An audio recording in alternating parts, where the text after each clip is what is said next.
I don't know. So hi, how are you doing? I thought we'd have a bit of a roundtable discussion and discuss what games we've been playing lately.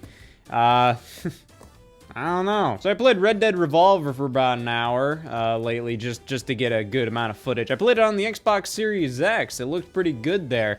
I don't mean the game itself, but you know, the resolution was nice. It was weird. This was the game before Red Dead Redemption, so this is the first Red Dead game, even though it basically has like nothing to do with what followed with Red Dead Redemption 1 and 2. This is like a completely different game. So I played this a bit before. I believe I put it in like the most wanted HD remakes episode of Scott the Woz, and I do believe that. I think it would be fun to see this like fully remade with like you know, modern Rockstar Games style visuals. But yeah, like playing it for an extended period of time, it's a fine little just wet fart of a game. This one is really weird. It is basically just like you just go through a bunch of scenarios and shoot everybody. And it's fun enough, but it's just kind of tedious. It's just the same thing over and over, at least for the first hour. I will say, like, Red Dead Redemption 1 and 2 feel a lot more like a Western in a realistic sense. Like, it's kind of taking, like, the concept of let's make a Western open world game and make you really feel like you're a cowboy in that era. But Red Dead Revolver feels more like you're playing a Western B movie. The voice acting, the music, the scenarios you're in all feel like they're just ripped straight from just kind of a crappy little movie. And there is some fun in that, you know, like it does have its charming elements here and there. It's not an open world game, and it's pretty basic at the end of the day. The only major similarities I found between Red Dead Revolver and what followed was the fact that it's cowboys. So this is a silly, fun little game. You know, I wouldn't recommend it if you loved Red Dead Redemption 1 and 2. Only recommended it if you're just really curious about the franchise. You love the franchise so much, you want to see how it started. I wouldn't even say this is how it started. I feel like this is more so like what came before. I think this is like completely unrelated to Red Dead Redemption. Speaking of unrelated to Red Dead Redemption, Kirby's Return to Dreamland Deluxe. I'm kind of fudging the rules a bit here considering I haven't played this in a couple months.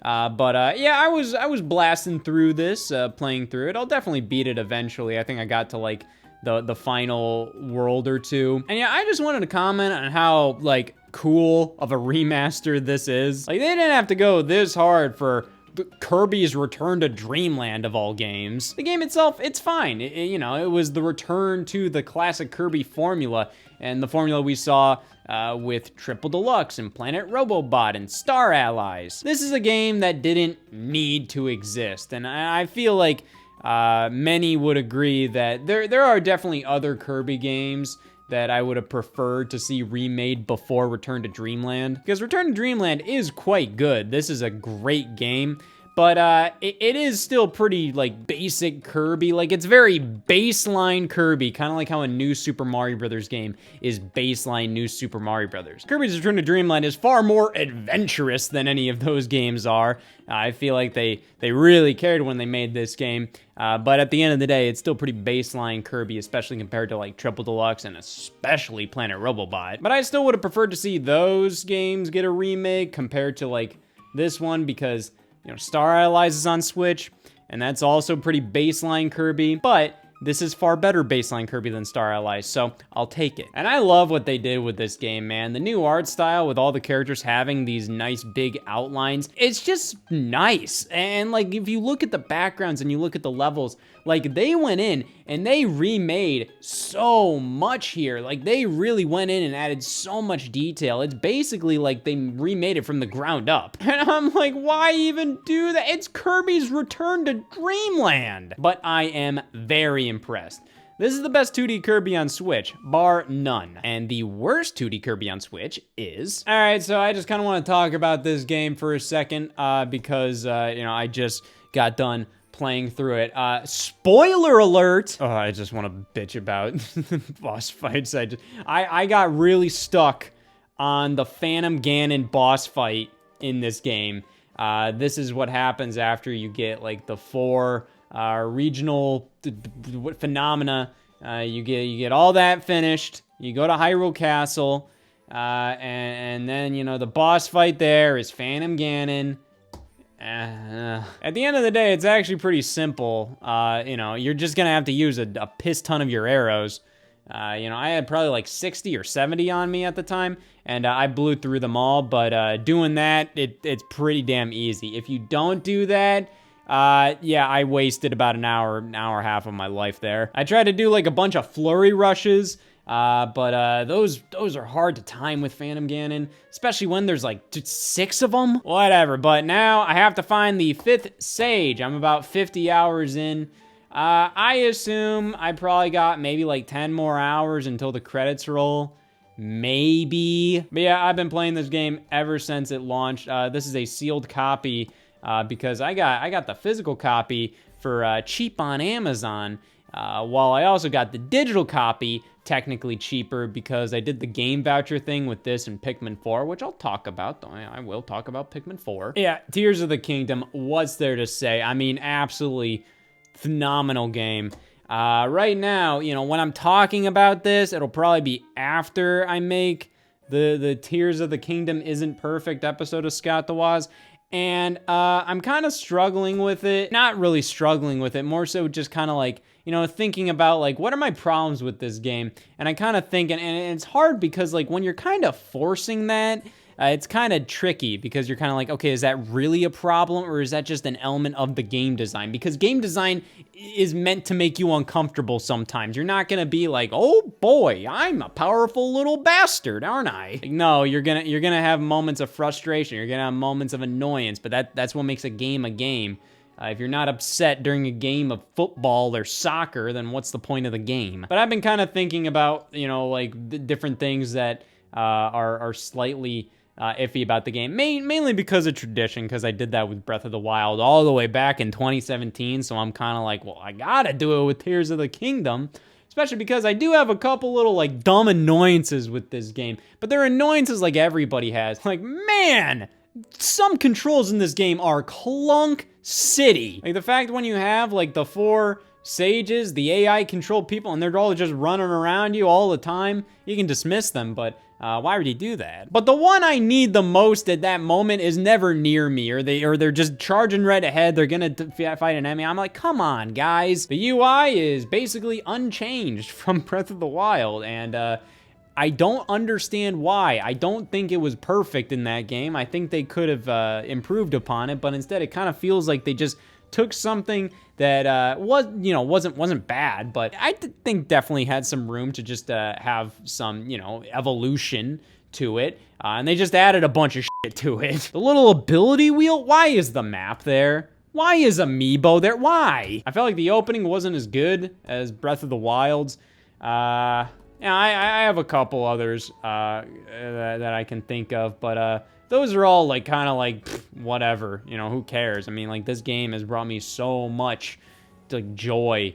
It's just been nice to have a game that I can always kind of go in and just like be like, okay, like, what am I gonna do here? And you always feel like you did something, which is crazy that this game does that when it reuses the same map from Breath of the Wild, but it doesn't.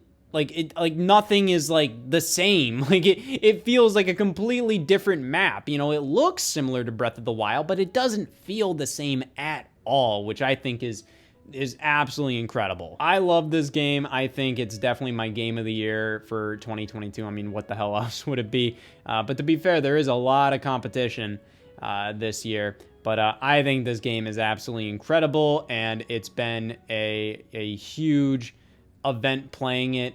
If you watch the Tears of the Kingdom Isn't Perfect episode of Scott the Woz that I put out, I don't mean it. I mean, I technically do. No game's perfect, and this game has some weird clunks to it. But you know, like I said, those are all kind of like, you know, whatever in the grand scheme of thing, because what this game does elsewhere is just so phenomenal. And speaking of incredible things human beings have made, Pikmin 4! Yeah, I don't have a physical copy right now. Like I said, I got the digital game vouchers with Pikmin 4 and Tears of the Kingdom. So I got them digitally, and I was able to play them, right away, and also get them a little cheaper. So I'll pick up Pikmin 4 when I see the physical copy for a discount. But yeah, man, Pikmin 4. I'm on like day 7 right now, so I've played like for about 5 hours or so, and I do see that this is definitely a bit of a longer Pikmin game. It definitely takes a lot of elements from Pikmin 2, I've seen, which is really cool. Pikmin 2 is either somebody's absolute favorite Pikmin game or their least favorite one. I'd say it's more so near my least favorite one. It's the one I've played the least. That doesn't mean it's bad. There's not a single bad Pikmin game. Even Hey Pikmin has some merit, but I think a lot of the things in Pikmin 4 that were inspired by or brought back from Pikmin 2 like works so damn well here. But once again, I kind of think Pikmin 4 is kind of another Pikmin 2 in the franchise. I can see why some people would consider this to be the best in the series or their least favorite. Not the worst, it's just kind of like, I think it's up to preference. At the end of the day though, this game is so good. And it's really interesting that back when this was announced back in 2015, the fact that it was so quickly after Pikmin 3, I was kind of expecting this to be kind of just like a Pikmin 3 2, kind of reusing a lot of stuff from Pikmin 3 and just making a new game out of that. Of course, this game had a longer development time than it seemed, and I feel like they definitely restarted it, scrapped everything, did something new, tried new things, blah, blah, blah, over the next 10 years. And what we got was something I think incredible. Pikmin 4 genuinely feels like they really wanted to push the Pikmin series forward with new ideas, rethinking a lot of the conventions of the Pikmin series, while also staying true to what makes Pikmin Pikmin. There are definitely more limitations with this game. They start you off by limiting the amount of Pikmin you can have out at once. And there's also something that I consider to be a far greater annoyance, something I'm not super into really, is the fact that you're limited to only like 3 Pikmin types at a time. I don't like that. I haven't played enough to really see how that plays in the grand scheme of things when it comes to the overall game design. I assume they do that for a reason, but right now, I'm not super into that. Another thing that really bugs me, it doesn't really bug me, I've just noticed a couple times when it's been annoying. They have this new auto lock thing with Pikmin 4 where pretty much, when you move your cursor around, it's gonna auto lock onto whatever is like pickable by your Pikmin. And that's really nice, that's really convenient. Unless it doesn't really work sometimes because there's too much stuff that can be selected on the screen or nearby each other, and it can be kind of annoying, and you can't even turn it off quickly. You can't turn it off in general. But once again, these are just kind of minor annoyances in the grand scheme of things, just little things I've noticed. Overall, I think this is a huge achievement on Switch and in the Pikmin series. It's just so joyful to play. I love going through this. And Ochi is a great addition. It's really fun to just upgrade him and upgrade things in general. There's so much stuff to do in Pikmin 4. Like I said, they could have very easily made this Pikmin 3 2, and it would have been phenomenal. I have so much respect for them for taking this series and just pushing it forward and just doing something different with it, while also maintaining what made me love Pikmin in the first place. Absolutely love this game. You know what was else on that Switch home screen? It was Atari 50. So I don't really give a damn about Atari most of the time. I love video game history. I love retro video games. But Atari is just kind of, who cares, like it's just like, most of the games don't hold up very well. The few games that still have any cultural relevance have been beaten to death by Atari. All they have is Asteroids. Like, they're gonna damn well make sure that they release Asteroids on everything and try to re-release Asteroids, reboot it, whatever. Like they are just, who cares? But I'm still always very charmed by Atari games. Even like I bought an Atari 7800 modded with AV out to plug into my CRT TV, and it's just nice. It's just, there's always just a certain level of charm you get from playing old school Atari, And I think it works best on those old school TVs, just because you get that whole experience of just pure garbage. But there's something about it, man. There's something about it. You know, in the grand scheme of things, I don't really care anymore. Atari's done so many re-releases and compilations and tried to come back and tried to do this, tried to do that. I just don't care anymore. As an element of the past, as a remnant of the past, I look back at it with a lot of charm, but you know, if Atari tries to do some random garbage, I don't care. But Atari 50 is genuinely incredible. This is, like, bar none, probably the best video game compilation I've ever experienced. And that's the core word here, experience. The way they went about this over at Digital Eclipse, who's the company that developed this compilation, is they made it more of a museum, an interactive like documentary, where you go through elements of this timeline and get to just experience the whole legacy of Atari as a company, where you get to see these behind the scenes tidbits like archival photos, promotional flyers. You get to view all of the box art and arcade cabinets and all of that. And then you have these various video documentaries that you can watch. And then, you know, after the video documentary, you can go down and see, you know, more pictures about the games. And then you can actually play many of the games. It says more than 100 playable games. And what's really cool about this is that they go for almost everything in Atari's catalog. Now, when I say almost everything, I don't mean every game. I mean, like, the variety of systems represented here is incredible. Not only do you get the basic, like, Atari arcade games, 2600 games, you get a couple 5200 games, 7800 games, and Atari 800 games, which was their computers, Jaguar, and Lynx. That's huge. Like, wow. Plus, they have, like, a bunch of, like, new games they created. They say discover 6 all-new games inspired by Atari classics, including the never-completed Sword Quest title, Air World. So that was, like, a big thing. Sword Quest was a series of games where they had, like, a lot of cryptic elements to it. And players had to try and find certain things in the game, which would then bring them to like a competition or like a sweepstakes, whatever, and they could win actual prizes. And there was supposed to be one more game, a part of the competition, which was Air World, never completed. Now it is. And yeah, this thing is just so cool. It is so interesting. I love it. I would love to see this done with all different kinds of video game companies. I saw Digital Eclipse is looking to do this with other things.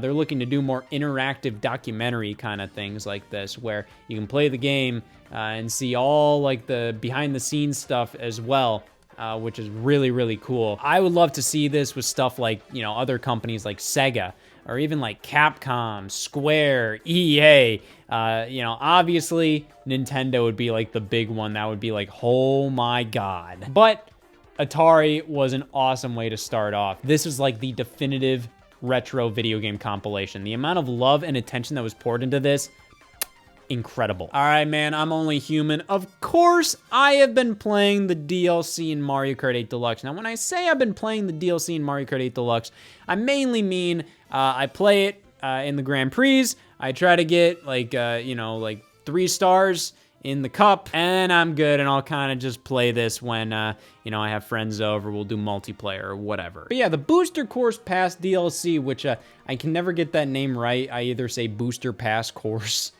or Booster Course DLC, Booster Course Pass DLC, there it is. Okay, it's always a bit of a mixed bag, you know, like it's always like fine at the very least, and then it can get back up to like really damn good. But I wouldn't say any of the DLC courses really surpass what's in the base game, but many tracks come damn close. I think Squeaky Clean Sprint was just a joy to play through. That was like such just like, I just had this like smile, like this childlike wonder in my soul when playing through that, because it was so fun to like that first time playing on that track, going down the drain. I wasn't expecting that. And then just seeing like the inside of the drain, seeing that ring just sitting there, and you could go through it. That was really cool. The Yoshi's Island track, I had a similar like feeling towards, like so damn joyful. Loved every second of that. And overall, I just say it's really nice to have just like stuff to do in Mario Kart again. Even if these tracks are a little lower quality than, you know, we're really used to with Mario Kart 8. They're still good tracks, you know? Like, the worst Mario Kart tracks is way better than 99% of what all the other kart racers are putting out. It does really seem like these tracks are probably made by, like, lesser experienced developers, so then maybe for the next Mario Kart game, they know, you know, what goes into a good Mario Kart track. But I will say, I'm not really a big fan of the giant pink arrows. That just seems like you failed design-wise when you have to specifically tell people like, no, no, no, no, no, go here. I understand that's mostly used in tracks where the tracks change during every lap, which is cool. They mainly use that in the Mario Kart Tour tracks that got brought over. Thank God they're doing something interesting with those Mario Kart Tour tracks because, you know, they're Mario Kart Tour tracks. I don't mind Mario Kart Tour, but most of the tracks that were designed for that game are just not interesting. SNES Mario Circuit 3? Go f*** yourself. I'm of the opinion that if you're gonna try to do like this retro aesthetic that SNES Mario Circuit 3 is trying to do, and you're trying to make it like, oh man, it's like a fun little throwback course, go all the way with it. Make it like entirely sprite-based, and you're like a 3D character in a sprite-based world. Instead, it just looks unfinished. That's how I felt about it back in Mario Kart Wii. That's how I feel about it here. But yeah, either way, I mean, the DLC isn't perfect, but hey, I'm just really thankful we're getting anything, you know? I'm still greatly enjoying this stuff, and it's been a blast just kind of like waiting for these new waves to drop. Like, I'm really thankful this happened, you know? Even if it wasn't great, it kind of gave us something to talk about, you know? Like, kind of gave us something to say about these tracks, and it actually kind of put a spotlight on a lot of Mario Kart Tour tracks that might not have gotten that spotlight if they didn't come to Mario Kart 8 Deluxe. So I've been greatly enjoying coming back to this game and greatly enjoying the DLC. Okay, now this one I have not played for about a month or two, so I definitely need to get back to it.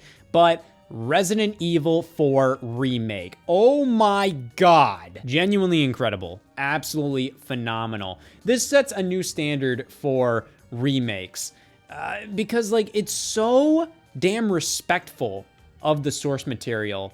And it's very faithful, but it also tries to do its own thing. I love the changes that it's made. Like, most of the changes here, I think, actually are better than the original, where it keeps that cheesiness. I think Resident Evil 4 was never really that scary. It was scary themed, but it had really cheesy action movie vibes a lot of the time.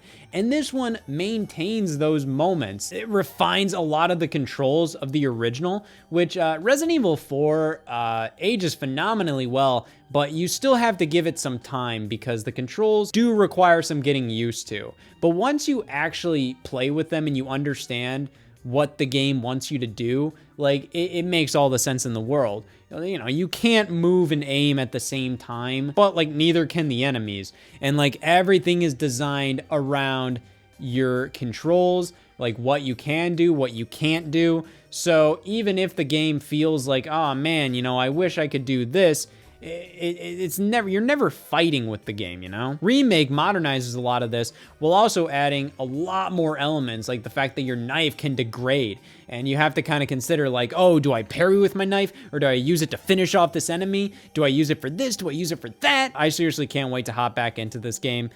This was such a well done experience. I believe I'm in chapter 7, so I still have a bit to go here. I think I'm halfway through chapter 7. At least, you know, I'm in the castle.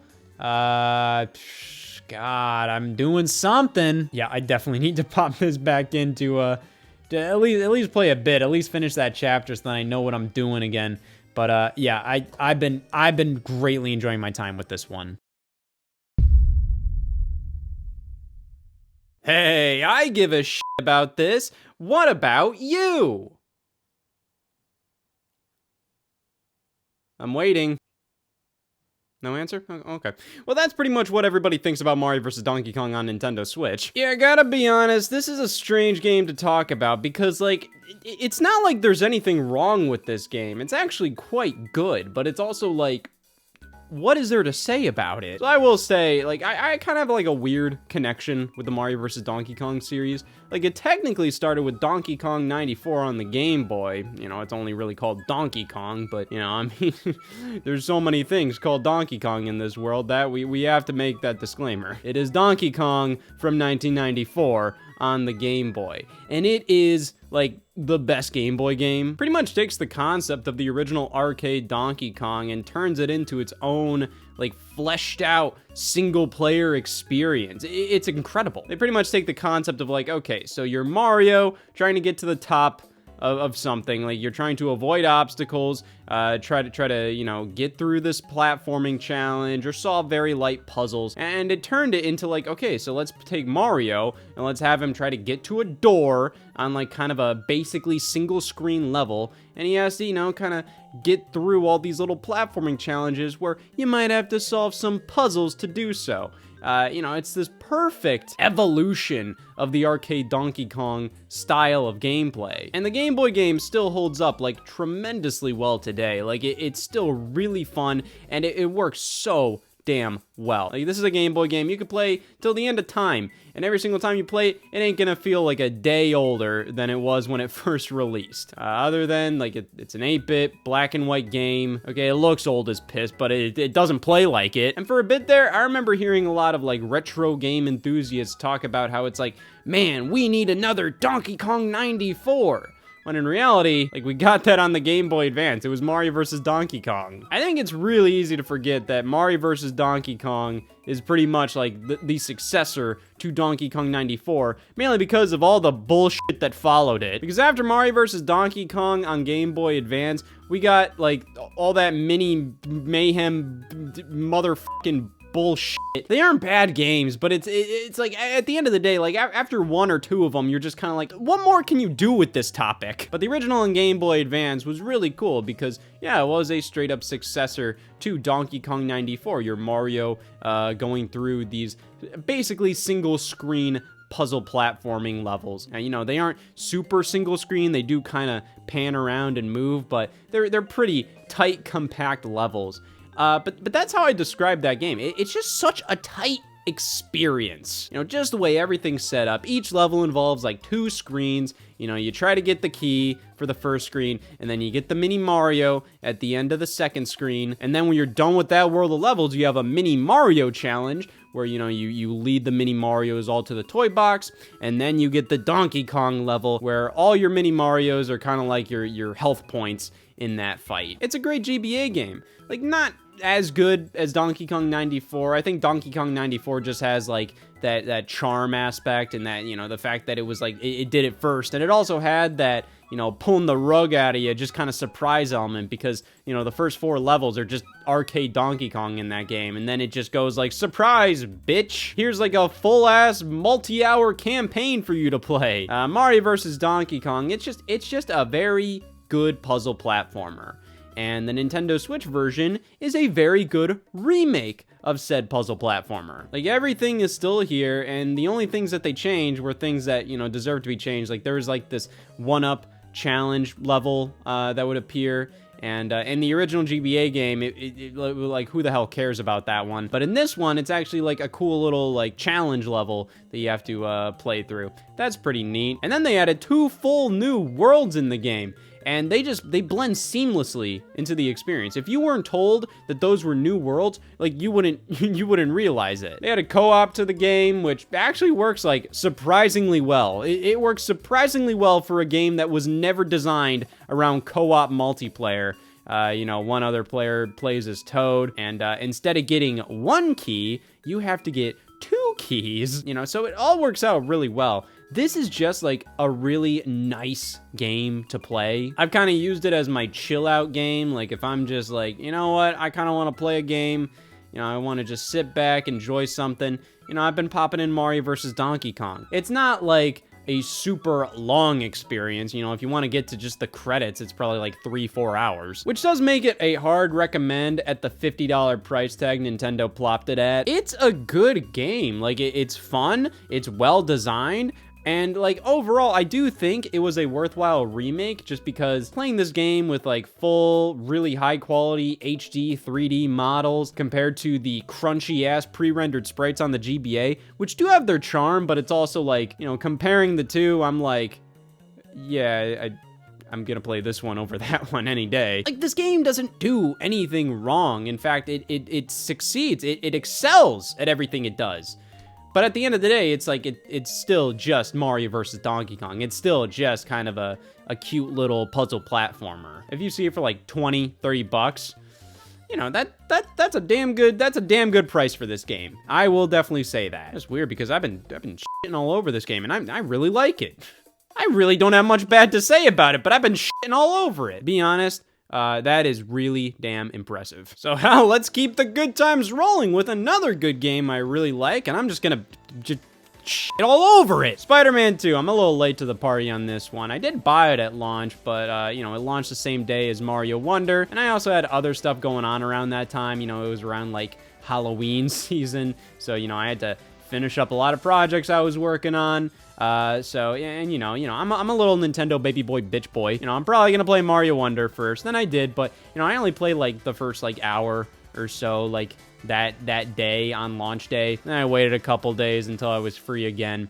And Spider-Man 2, I didn't get to until, like, 2 months later. And it was unfortunate because, like, I saw so many rave reviews on this game. You know, it hit the 90s on Metacritic. I think, you know, not a lot of Insomniac games have done that, if any. Felt like this could be, like, the true start to the PS5 generation. Throughout so much of the PlayStation 5 era, like, we have gone just non-stop cross-generation games, and when we would finally get, like, an exclusive PS5 game, something like Ratchet & Clank Rift Apart, that was PS5 exclusive, and, like, yeah, it was graphically very nice, very impressive, but to be completely honest, like, it felt like another Ratchet & Clank game. Like, you know, it just kind of felt pretty similar to Ratchet & Clank 2016 graphically to me. You know, it probably looked how I thought I remembered how Ratchet & Clank 2016 looked, but still, you know, nothing has super wowed me from the PS5 generation. It just kind of felt like, yep, this is the new console you gotta buy, suck it up. But Spider-Man 2 was exclusive, and I really, really enjoyed Spider-Man PS4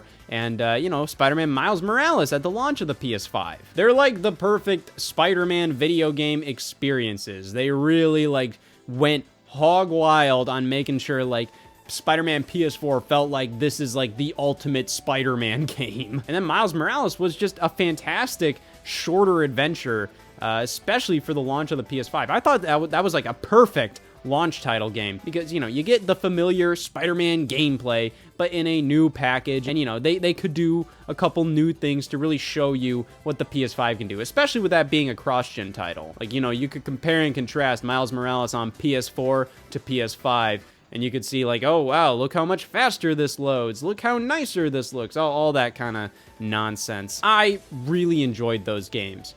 So, of course, with Spider-Man 2, I don't really care. Yeah, like, I've played about 4 hours of it so far, and I do really like it. I think it's really fun. But to be honest, like, so much of this game, like, I'm kind of going through really mindlessly. It's not really doing anything for me that's, like, oh man, this is awesome. Like, it really feels like more of the same, which is good in some ways. Like, yeah, they're sticking true to what worked with Spider-Man PS4, but, like, for how long this took, and I'm not saying, like, we had to wait, like, a super long time. Like, what, it's been 4 years since Miles Morales, and that was 2 years since the first Spider-Man. Like, it really hasn't been that long of wait at all, especially in terms of, like, modern game development times. Like, you know, we've been getting these games pretty consistently, but it probably feels like we've been waiting long just because, like, this was kind of the only major PlayStation exclusive Sony published game in 2023. And I think this releasing just kind of highlighted the problem I have with so much of Sony's output on the PS5.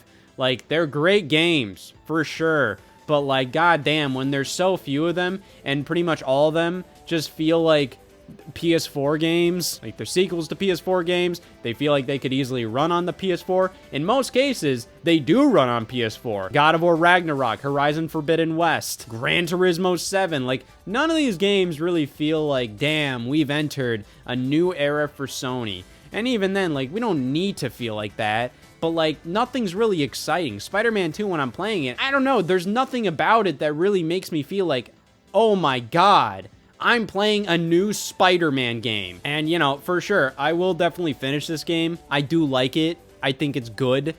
But, like, this is just me explaining why, like, it's kind of hard for me to care. This is really good. I don't give a shit.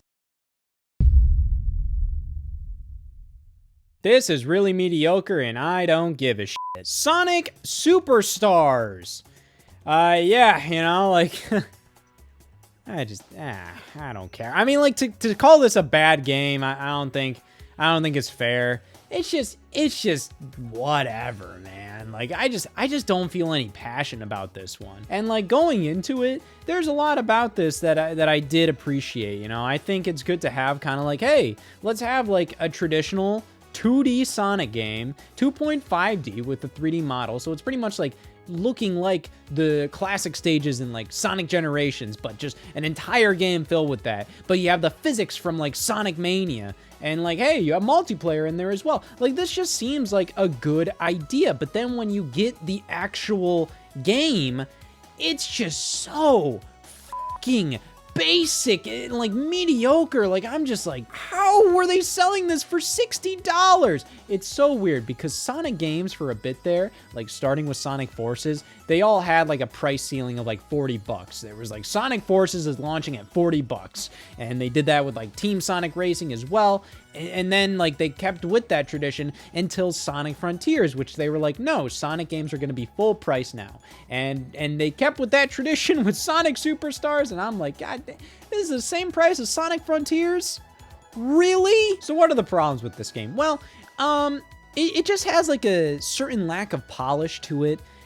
It always just feels like cheap, you know? Like just a minor thing, but like when the character Trip is walking, they have like this horrible stock sound effect of like clanking sound because she has like metal boots or whatever, and it's always just so lame. It feels like this like had like no, like they were just rushing this out pretty much. And it functions, like the physics are good and all of that. The level design, honestly, it's not bad. It's just not exciting. If Sonic Mania is like a true follow-up to like Sonic 3 and Knuckles, Sonic Superstars feels like a follow-up to Sonic 1. Like, you don't have the elemental powers that you did in Sonic 3, but as a trade-off, you get these Chaos Emerald powers, which gives more use to the Chaos Emeralds compared to just giving you Super Sonic, which is pretty cool, but it's also like, man, like, I don't use these very much. The act structure is just kind of odd. Like it just has like a lot of elements that just don't really feel like very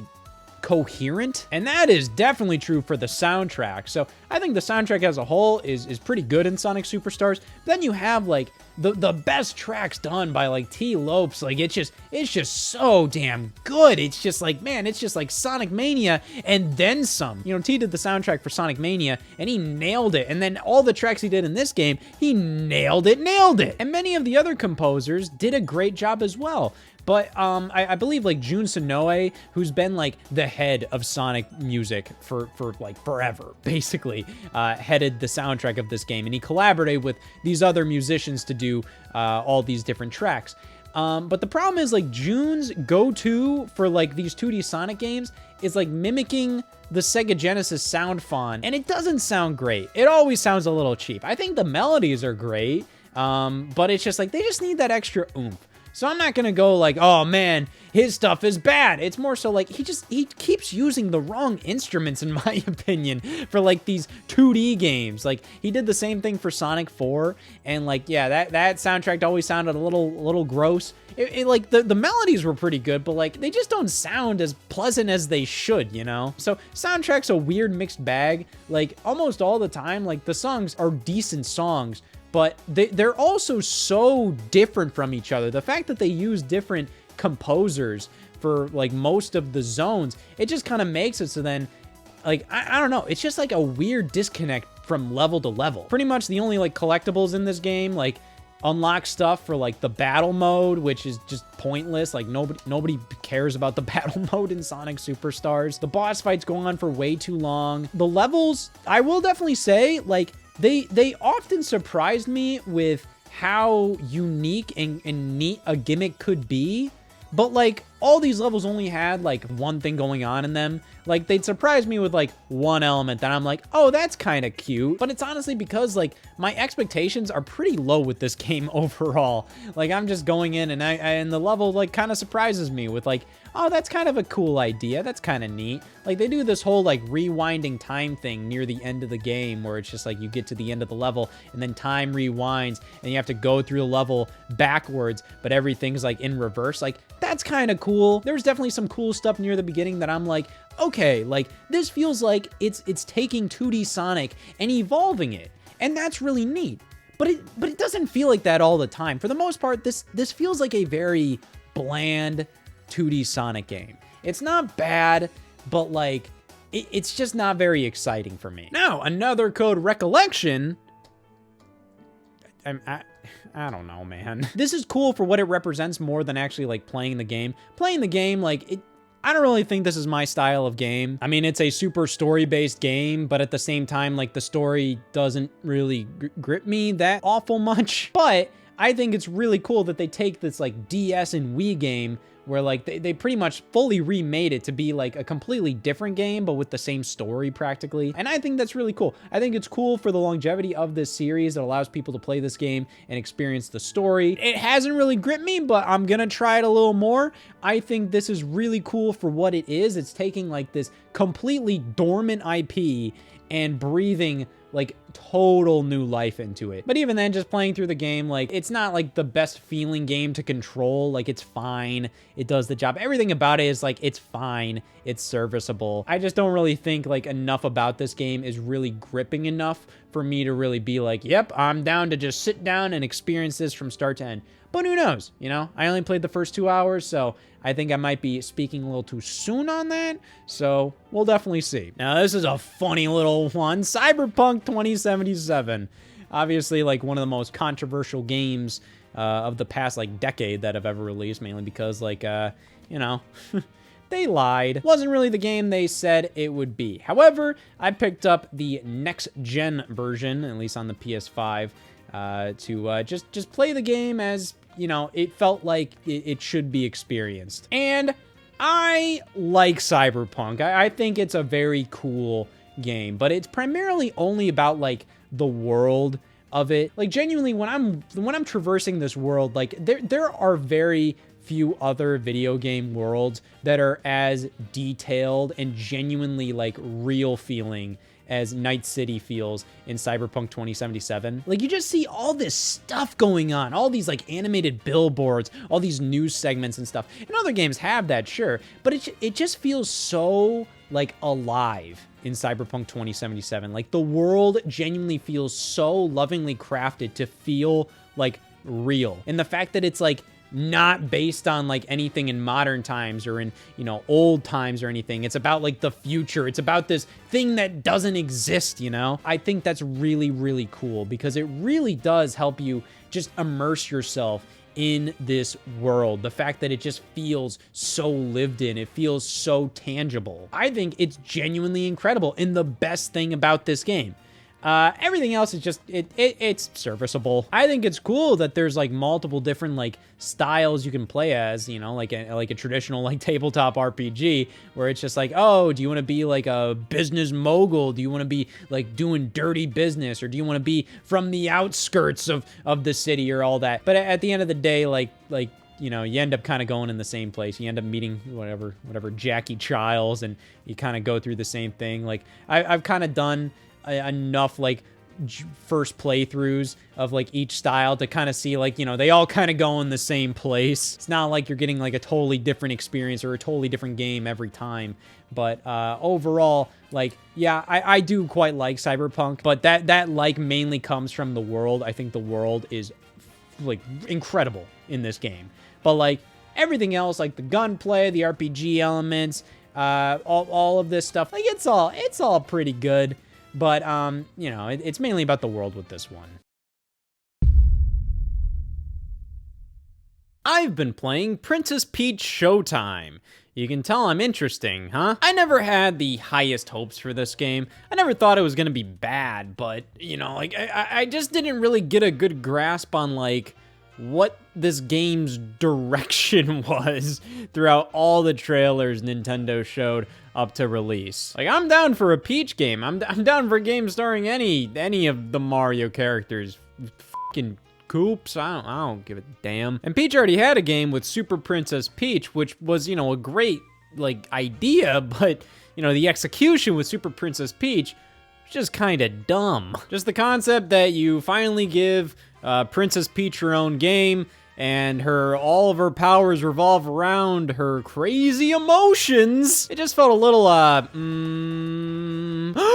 sexist? So I'm really happy they took another stab at a Peach game. Problem is, this is not meant for me. This game is meant for very young audiences, or incredibly casual audiences, to the point where it almost feels automated, like what you do in the game. It's not automated, so I don't want to make it seem like it is, but like when I'm playing it, it just kind of feels like it. While I have control of Peach, and throughout the various different stages in this game, when you get different costumes and whatnot, you know, you get different abilities, it doesn't really feel like you can fully just mess around with those abilities. Everything feels a little scripted in terms of what your ability can do in that very moment. It's not like how in, like, let's say Super Mario Odyssey, you can just mess around with Cappy. You can throw your hat around and bounce off of it, or dive onto it, and all this stuff. You can twirl it all around. You can just mess around. It's like a little sandbox. This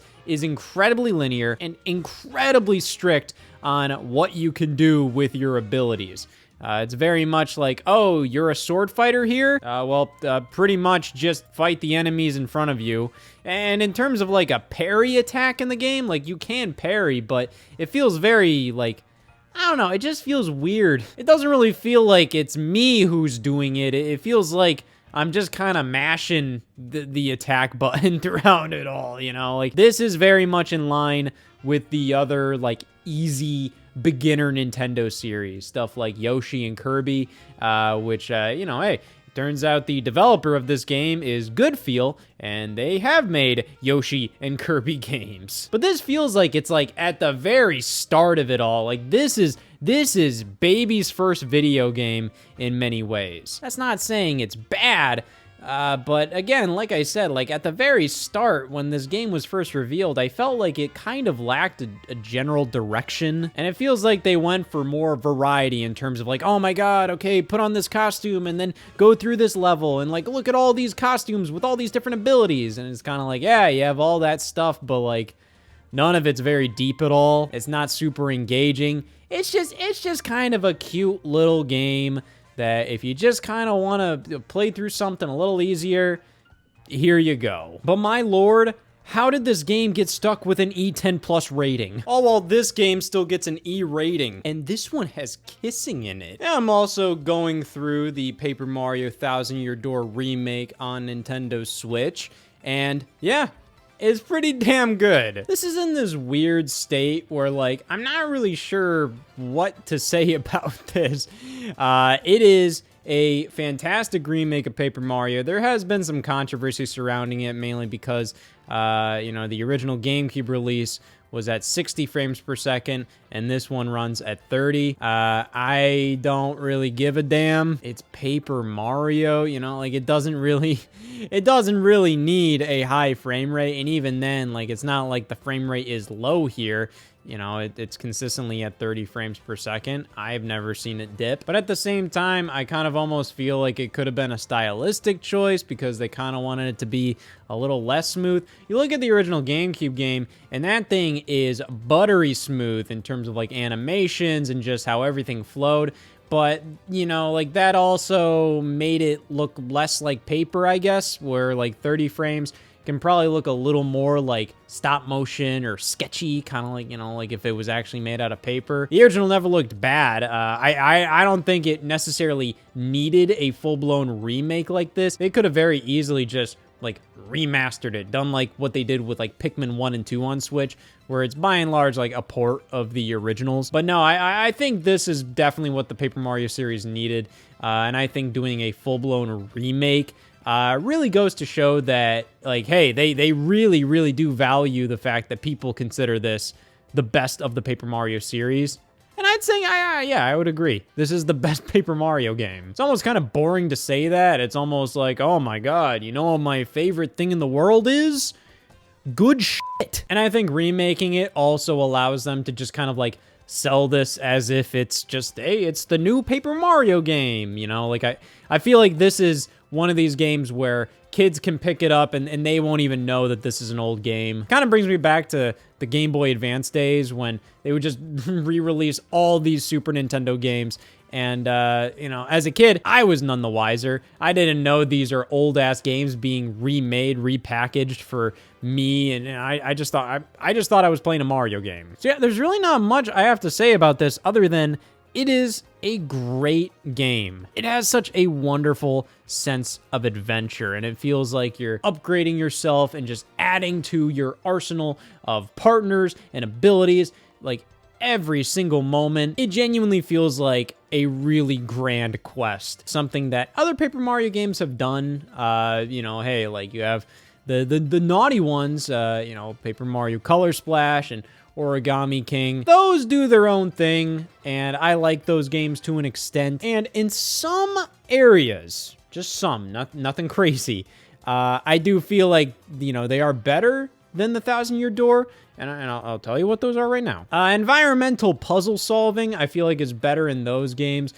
Just kind of, I feel like those games really excel at just being kind of like, hey, you're in this level, and just explore the entire place, and you'll find some secrets, and you'll discover, like, some things. That's not to say this game does exploration poorly at all. No, not in the slightest. But I do think, like, Color Splash and Origami King, it almost feels like it's like a big old puzzle sandbox to explore around when you enter a new world or stage or whatever. But even then, you know, like, I'm just rambling at this point. I'm trying to come up with something unique to add to the conversation, and I think I'm kind of failing. In the end, this is a phenomenal game. I've been greatly enjoying my time with it. I'm about halfway through Chapter 2, and yeah, you know, just how amazing is it that this game got remade after years and years of Paper Mario fans screaming, no, pretty much anything Paper Mario related that was going on.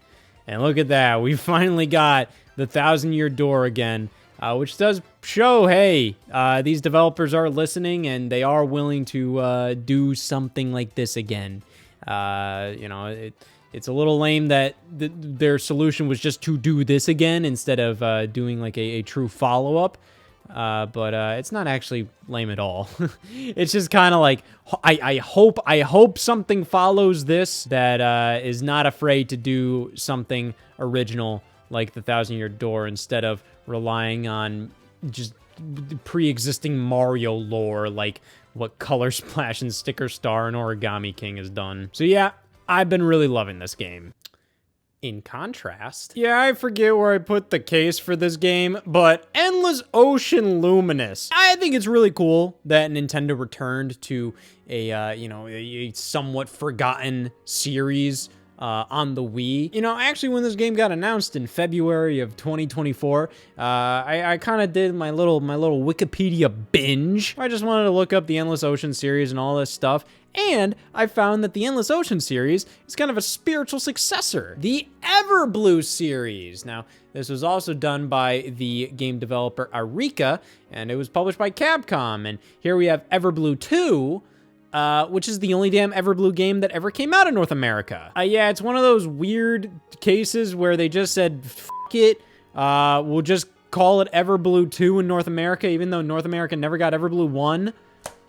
Whatever. So that's kind of neat. You know what's not neat? Endless Ocean Luminous. Yeah, the reviews on this game were all over the place. I think specifically I saw IGN give it a 4 out of 10, which is pretty crazy. That is like 4 out of 10 is just straight up bad. That's a bad game. And I'm not sure if I would go like that far, but this is a very, very mediocre experience at the very least. I'm not gonna claim to be the biggest Endless Ocean fan. I think I more so respect the series because of how unique it is. Like, how many games are out there where it's all about scuba diving and it's just about, like, just finding certain species of fish? It's supposed to be relaxing. It's supposed to be educational. It's supposed to just be something where, hey, you can't scuba dive every day.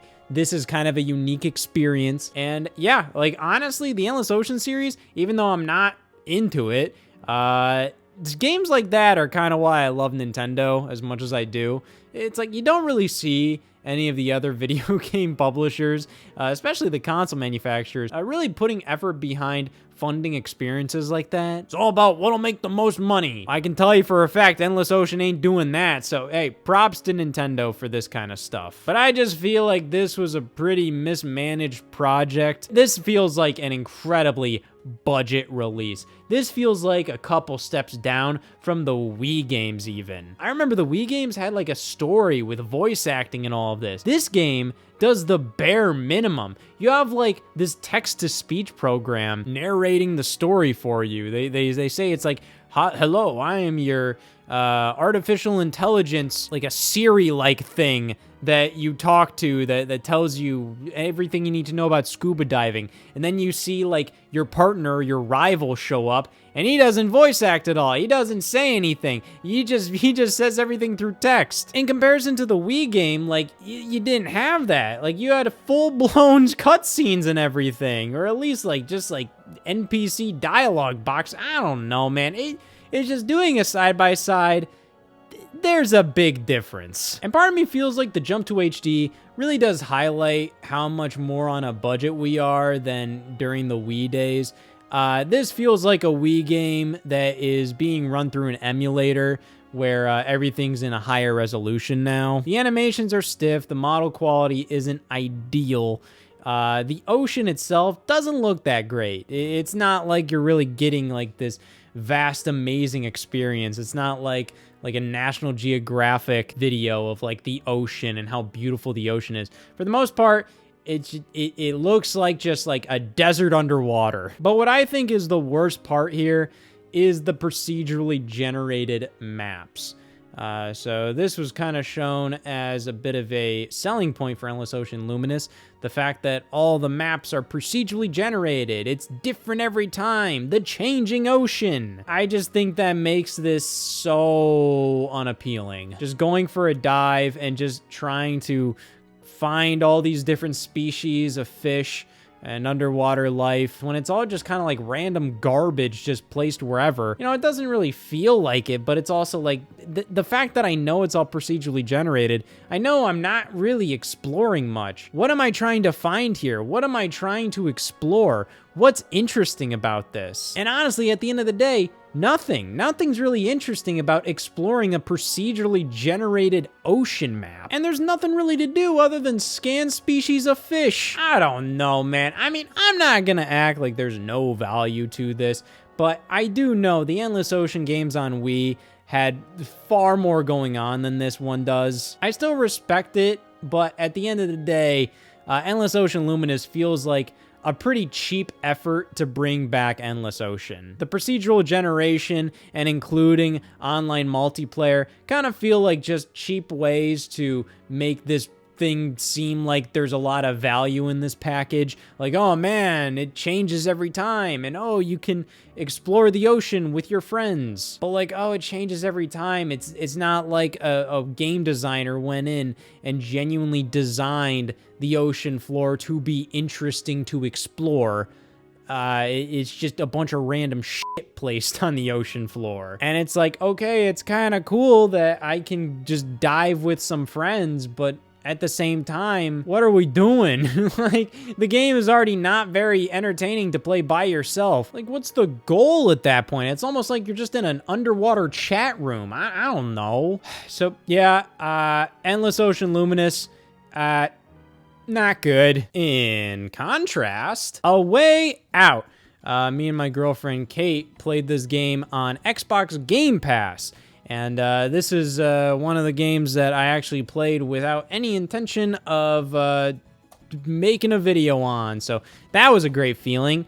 I'm making a video on it now. This is an incredibly unique game. So the developer Hazelight is hell-bent on just doing co-op games. Like, it's all about co-op games. This game is 2-player only. You can only play it in multiplayer. There is no way in hell this game could work in single player. Even if it did, it would be the worst fucking game I've ever played in my life. All throughout playing this game, I just kept thinking, this is a really cool experience. Pretty much kind of trying to be like a standard third-person narrative story-focused, realistic, gritty, modern game. It feels a little like, I'd say, like Uncharted, but a lot lighter in the gameplay department, which I think is this game's biggest problem, is the fact that the gameplay, it's not the most involved thing in the world. Most of the time, the game will just display, like, hit this button right now, or like, oh, just go here and hit this button. Like, that's kind of what the core gameplay is in this game. It makes for a great co-op experience that I think anybody can enjoy, regardless of skill level. So you and somebody else that you know who may not be into video games or whatever, you know, anybody can enjoy this game. But it does make for a game that I don't think is like the most replayable thing in the world, mainly because, like, what is there really to replay? It doesn't really feel like you did this. It kind of felt like the game was just telling you what to do every step of the way. But that is a bit exaggerated, you know? You do still have to kind of explore a little bit and figure things out yourself.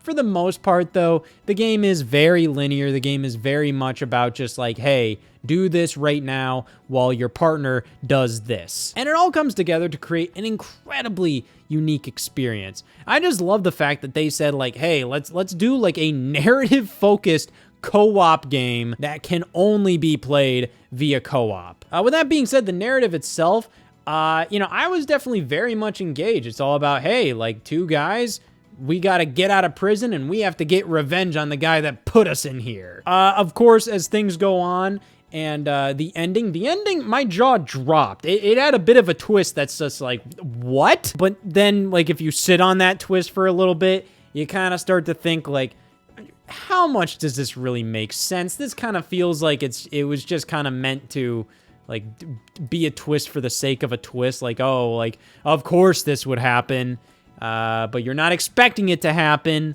But then you kind of, I don't know, you know, like, you kind of sit on it and you kind of think about, like, plot-wise, a lot of the stuff that happened before that, how much does this make sense? But in reality, like, who cares? I wasn't playing this game to have a story make sense to me. I played this game to have fun with Kate. And I did! I thought this was a really cool game.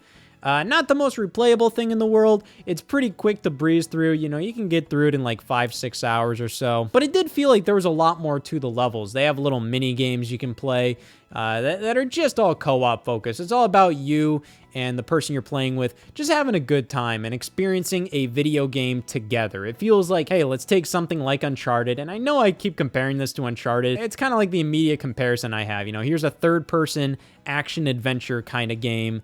But, you know, while Uncharted's a lot more involved with, like, oh, like, you control the character and you do all this stuff yourself, Way Out feels a little more guided, a little more like, oh, we'll just tell you what to do here. That doesn't mean it plays itself, or it doesn't mean it's automated or anything, but it's definitely a lot less involved than an Uncharted. But I'd say Uncharted is kind of like my immediate example of like what this felt the most like. But let's take the experience of a game like that and make it so then two people could enjoy it at the exact same time while doing slightly different things and working together. It's really damn cool. You know, it's not perfect. Sometimes the production values feel fantastic and super high, and then other times you can tell, like, yeah, this is kind of a smaller title. And I do wish I had more control over my character. I wish, you know, I could just kind of run around. I had, like, certain moves I could pull off at any moment. It kind of felt like this game, the only thing you could do was walk around, and then, you know, the only time you could do anything other than walk around, it was very situational. It was like, oh, now you can do something because you're in front of this character or you're in front of this door or whatever. So yeah, this is definitely like a really, really fun and cool co-op game. But holy f***, this is so much better. Yeah, after A Way Out, we tried It Takes Two. And we are pretty far in this game right now. But this game is significantly longer than A Way Out. This fucking game just keeps on going. But oh my god, this takes literally every problem with A Way Out. It's not even problems with A Way Out, just stuff that kind of kept it from being anything more than just, oh, this is a cool game. And it just takes everything and just expands upon it and turns this into, honestly, genuinely, like, I think this is one of the best games of all time. This game impresses the hell out of me. Every single moment, this game surprises me and just wows me. I feel like I'm a kid playing this game because it just shocks me, man. It has some of the greatest ideas when it comes to, hey, we have two people working together.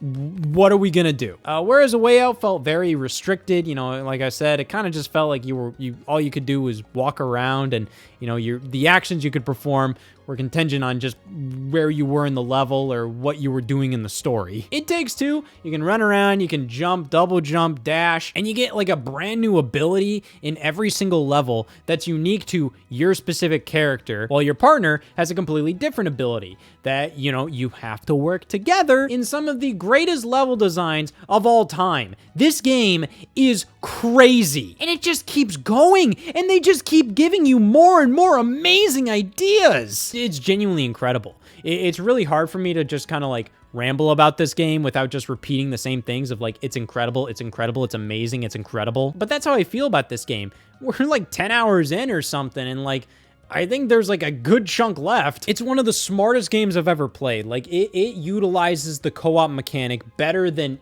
anything I've ever seen in my life. Like, just the sheer creativity this game has with utilizing two different people playing as two different characters, and how it all weaves into the story, you know? Like, you're playing as a couple that's looking to get divorced, and you end up having to work together, and the story's all about them kind of learning to work together, you know? They've grown apart, but now they have to kind of reconcile for the sake of their daughter and then for the sake of their marriage. And, like, everything just all, like, works together. Like, this game is unbelievable. When it's all said and done and this game is finished, I genuinely do think this might be in like my top 20 favorite games of all time. This is the kind of game I think all games should look at and be like, we should be like this. Like, this game does like everything right. It has a great story and a sense of humor. Like, I think it's really, really cute. But it also, hey, like it's telling a very real story with real drama, but it also has fun with it. It's funny, but it all complements the gameplay, the level design, the controls, the abilities, the creativity employed in It Takes Two is genuinely, like, I've never seen anything like this. It is better than Endless Ocean Luminous. I will give it that. I'm back, and it's been a little bit since the last time I did this. I think this is going to be the last time, man. I think I'm done. I think I am done talking about games that I've been playing recently. Because honestly, for the past couple of months, I've been a little sparse when it comes to like dedicating myself to playing a certain game.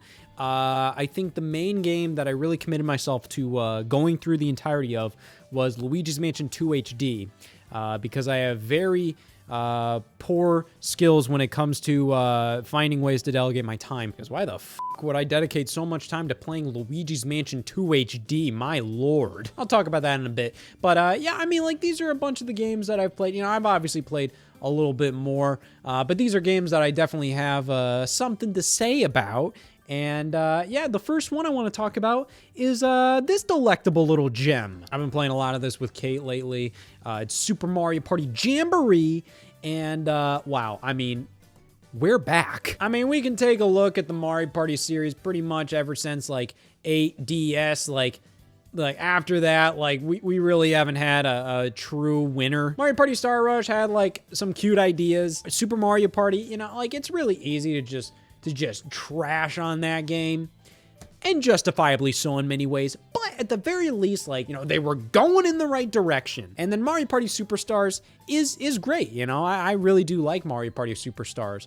The main problem with it is the fact that, like, content-wise, like, it doesn't really have much to it. And looking back on it, especially when I look at Jamboree, it almost seems pretty unacceptable. You know, the fact that, like, you only have 5 boards and they're all remasters. And, like, yeah, they went in and they fixed a lot and they tweaked a bunch of things, but, like, for the most part, like, I kind of look at this and I'm like, this takes less effort than a new board, 100%. Like, I can't imagine any realm where it takes more effort to remaster N64 boards than it does to, like, design a completely new one from scratch. And the fact that Super Mario Party had 4 boards, which is, like, unbelievably low, like, that is criminal, but they're at the very least like brand new boards. And then Mario Party Superstars has 5, but they're all old boards, and they were weird selections too. I find it weird that Mario Party 3 got left in the dust so much. I mean, you only have like 1 board from Mario Party 3, and then the rest are from 1 and 2.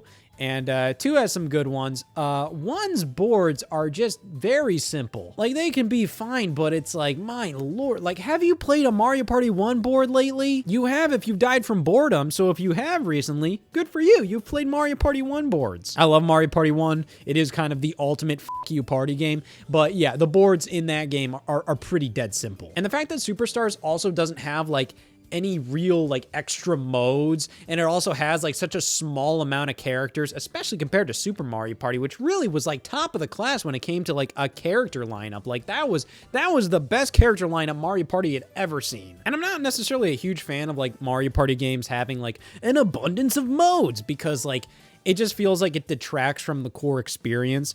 Like, I'm fine with a little side thing, but it genuinely always felt like when Mario Party games had extra modes, especially like in the Mario Party 9 and beyond era, like, it kind of took away from the core experience when it came to, like, hey, these resources could have been used to actually give you, like, more regular Mario Party game boards or more mini games or more characters or whatever. And Mario Party Superstars didn't have that. It was just the core Mario Party experience, which made it that much more baffling that there was so little of it. But the core gameplay was good there. So, you know, hey, good enough. But hey, we can throw Mario Party Superstars in the trash because this is pretty damn good. Super Mario Party Jamboree is genuinely the best Mario Party has been in, like, decades.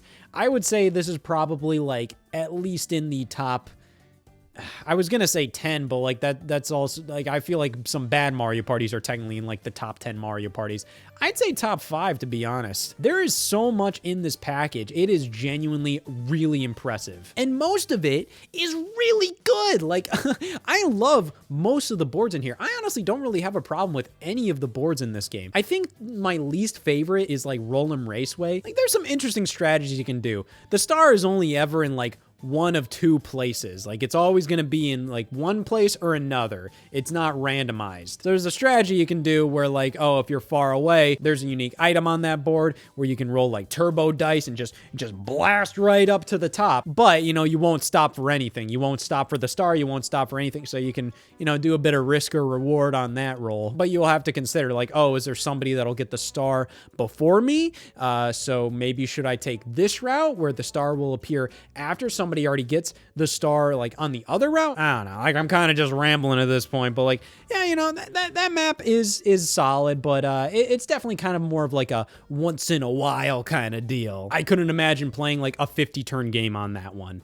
Which I don't believe there are 50 turns in this one. They changed up the pace of Mario Party. So I think it's like 35 turns is like the max you can do. But regardless, it's not a big deal. I like all the other boards. I love the fact that, like, we're including, like, retro boards now. You know, it's not just it's a Mario Party Superstars thing. Like, no, I love that there's 2 classic boards here. Especially when, like, Jamboree was officially announced, because I kind of looked at that like, hey, if the new boards suck ass, we at least have 2 boards we'll know will be at least solid. But these 2 classic boards genuinely feel like complete leftovers from, like, Mario Party Superstars development or, like, DLC they were developing for that game. Because, like, what about Mario's Rainbow Castle in Western Land, like, feel like at home in Jamboree's, like, setup? You know, the whole thing with this game is that you're on, like, an island resort. So what about Rainbow Castle in Western Land feel like that? I don't know, it's weird. But my favorite map is Rainbow Galleria. That one is awesome. And you know what else is sick? All the other modes are pretty damn good. I really like them. And they also have like a genuine like replayability to them. One of my biggest problems with like previous Mario Party games with their extra modes, so the modes were like kind of cute the first time around, but then after you were like, whatever. The Koopathlon mode in this one is like really fun. And like you have like Bowser's Kaboom Squad, whatever it's called. I forget. Like that one's really cool. That one's pretty fun. They got a story mode in this game. Like, oh my God, there is a lot of stuff in this game. My favorite character is Monty Mole. I tried playing as Ninja for a bit. Tried playing as like maybe somebody else. I was like, nah, I like Monty. I find the unlock criteria for Ninja and Pauline to be like pointless though. Like you just have to find them on the menu pretty much, and then you can play as them. I'm like, why do that at that point? The Jamboree Buddies are genuinely like a really fun, cool addition that has like a bunch of strategy, and they're not like overpowered because like there's a lot of downsides to them. So like at certain points on the board, a Jamboree Buddy will come down, and if you run into it, then you play like this mini game with them. I will say, definitely like one of the only main complaints I have about this, I like the Jamboree Buddy mechanic, and the mini games are really fun. Like there's some really fun Jamboree Buddy mini games. I love that they're themed to the character specifically, and like it's really cool. They last a little long. Some of them go on forever, like the Waluigi pinball game. Like I love the theming they do there. I love that it's a Waluigi pinball mini game. I love that like Luigi's game is like, you know, spooky and all of that. But they go on for like 3 minutes straight, man. Like it is a bit excessive, especially when a Jamboree Buddy gets run into on like turn 14 out of 15, and like nobody's gonna benefit from having this buddy, but like you have to play through the mini game, and it's 3 minutes long, and the game's almost over, and it's like there's no point to this, man. But I love how there's so much garbage that can happen with these buddies. So it's just like, you know, just if somebody passes you by with a Jamboree Buddy, they'll just immediately steal it. But then like negative things happen if you have a Jamboree Buddy. It's not just positive things. So it's just like if you run into a Bowser space, he'll do something to you twice because you have like an ally with you. Like I think that's kind of fun. It adds so much garbage that can happen in Mario Party, which I think is a massive element of Mario Party. It shouldn't be 100% balanced all the time. There is an element of like garbage that needs to go on. But even as far as that goes, like I feel like this is like perfectly balanced. Like you have that perfect amount of like skill and luck that I think Mario Party needs. But I think my only other major complaint about Jamboree is, hey, they say how like there's so many mini games in this game, but I get so many repeats. Like I see the same like 5 to 10 mini games over and over and over. And that's probably because like for the most part, I just use like a Pro controller. More mini games pop up if you just use a Joy-Con on its side, because then you can do like motion controls with them and everything. So the motion control mini games are enabled. So, you know, if you want the most variety of mini games, you know, you should use motion controls. But even then, even using motion controls, I just see the same ones pop up over and over again. And I feel like, you know, they say, oh my God, there's 112 mini games. But I feel like a lot of that is like the Jamboree Buddy exclusive mini games. Also mini games exclusive to different modes, online specific modes. So in the end, when you're playing the standard Mario Party mode, I just see like the same ones over and over again. You know, it just becomes a bit much. At that point, I wouldn't mind if they would just port over like 20 or so mini games from like Mario Party Superstars, or even Super Mario Party for that matter. Like they're already reusing content in many ways. Mario's Jamboree Buddy mini game is like just 3 classic Mario Party 1 mini games, one after another. At that point, I'm just kind of like, why not just include like a bunch of classic mini games? Who cares, you know? Like at this point, it's kind of just like, I love like new Mario Party content mixed with old Mario Party content. You can port over some old stuff from the previous game. I don't care. Like it's just, it's kind of like, it's going to be fun regardless. But overall, like, I don't mind. Like I think this is a slam dunk Mario Party. The attention to detail in this game is incredible. Like there is so much love and effort put into every single crevice of this game. Like the animations are great. There's so many little like flourishes with like, you know, the environments and characters, and just it looks so damn good. It feels great to play. The modes are all great. The boards are all awesome. Like Mario Party's back. This is incredible. I really hope you know, the series continues in this direction. I absolutely love this one. Next up, Were you expecting this? Mafia Definitive Edition. I have been really interested in trying this game out for years now. I remember seeing this game revealed and I just thought it looked incredible as a remake, especially considering like the Definitive Edition moniker. I believe this was re-released alongside Mafia 2 and Mafia 3, all called Definitive Editions for like a Mafia trilogy pack.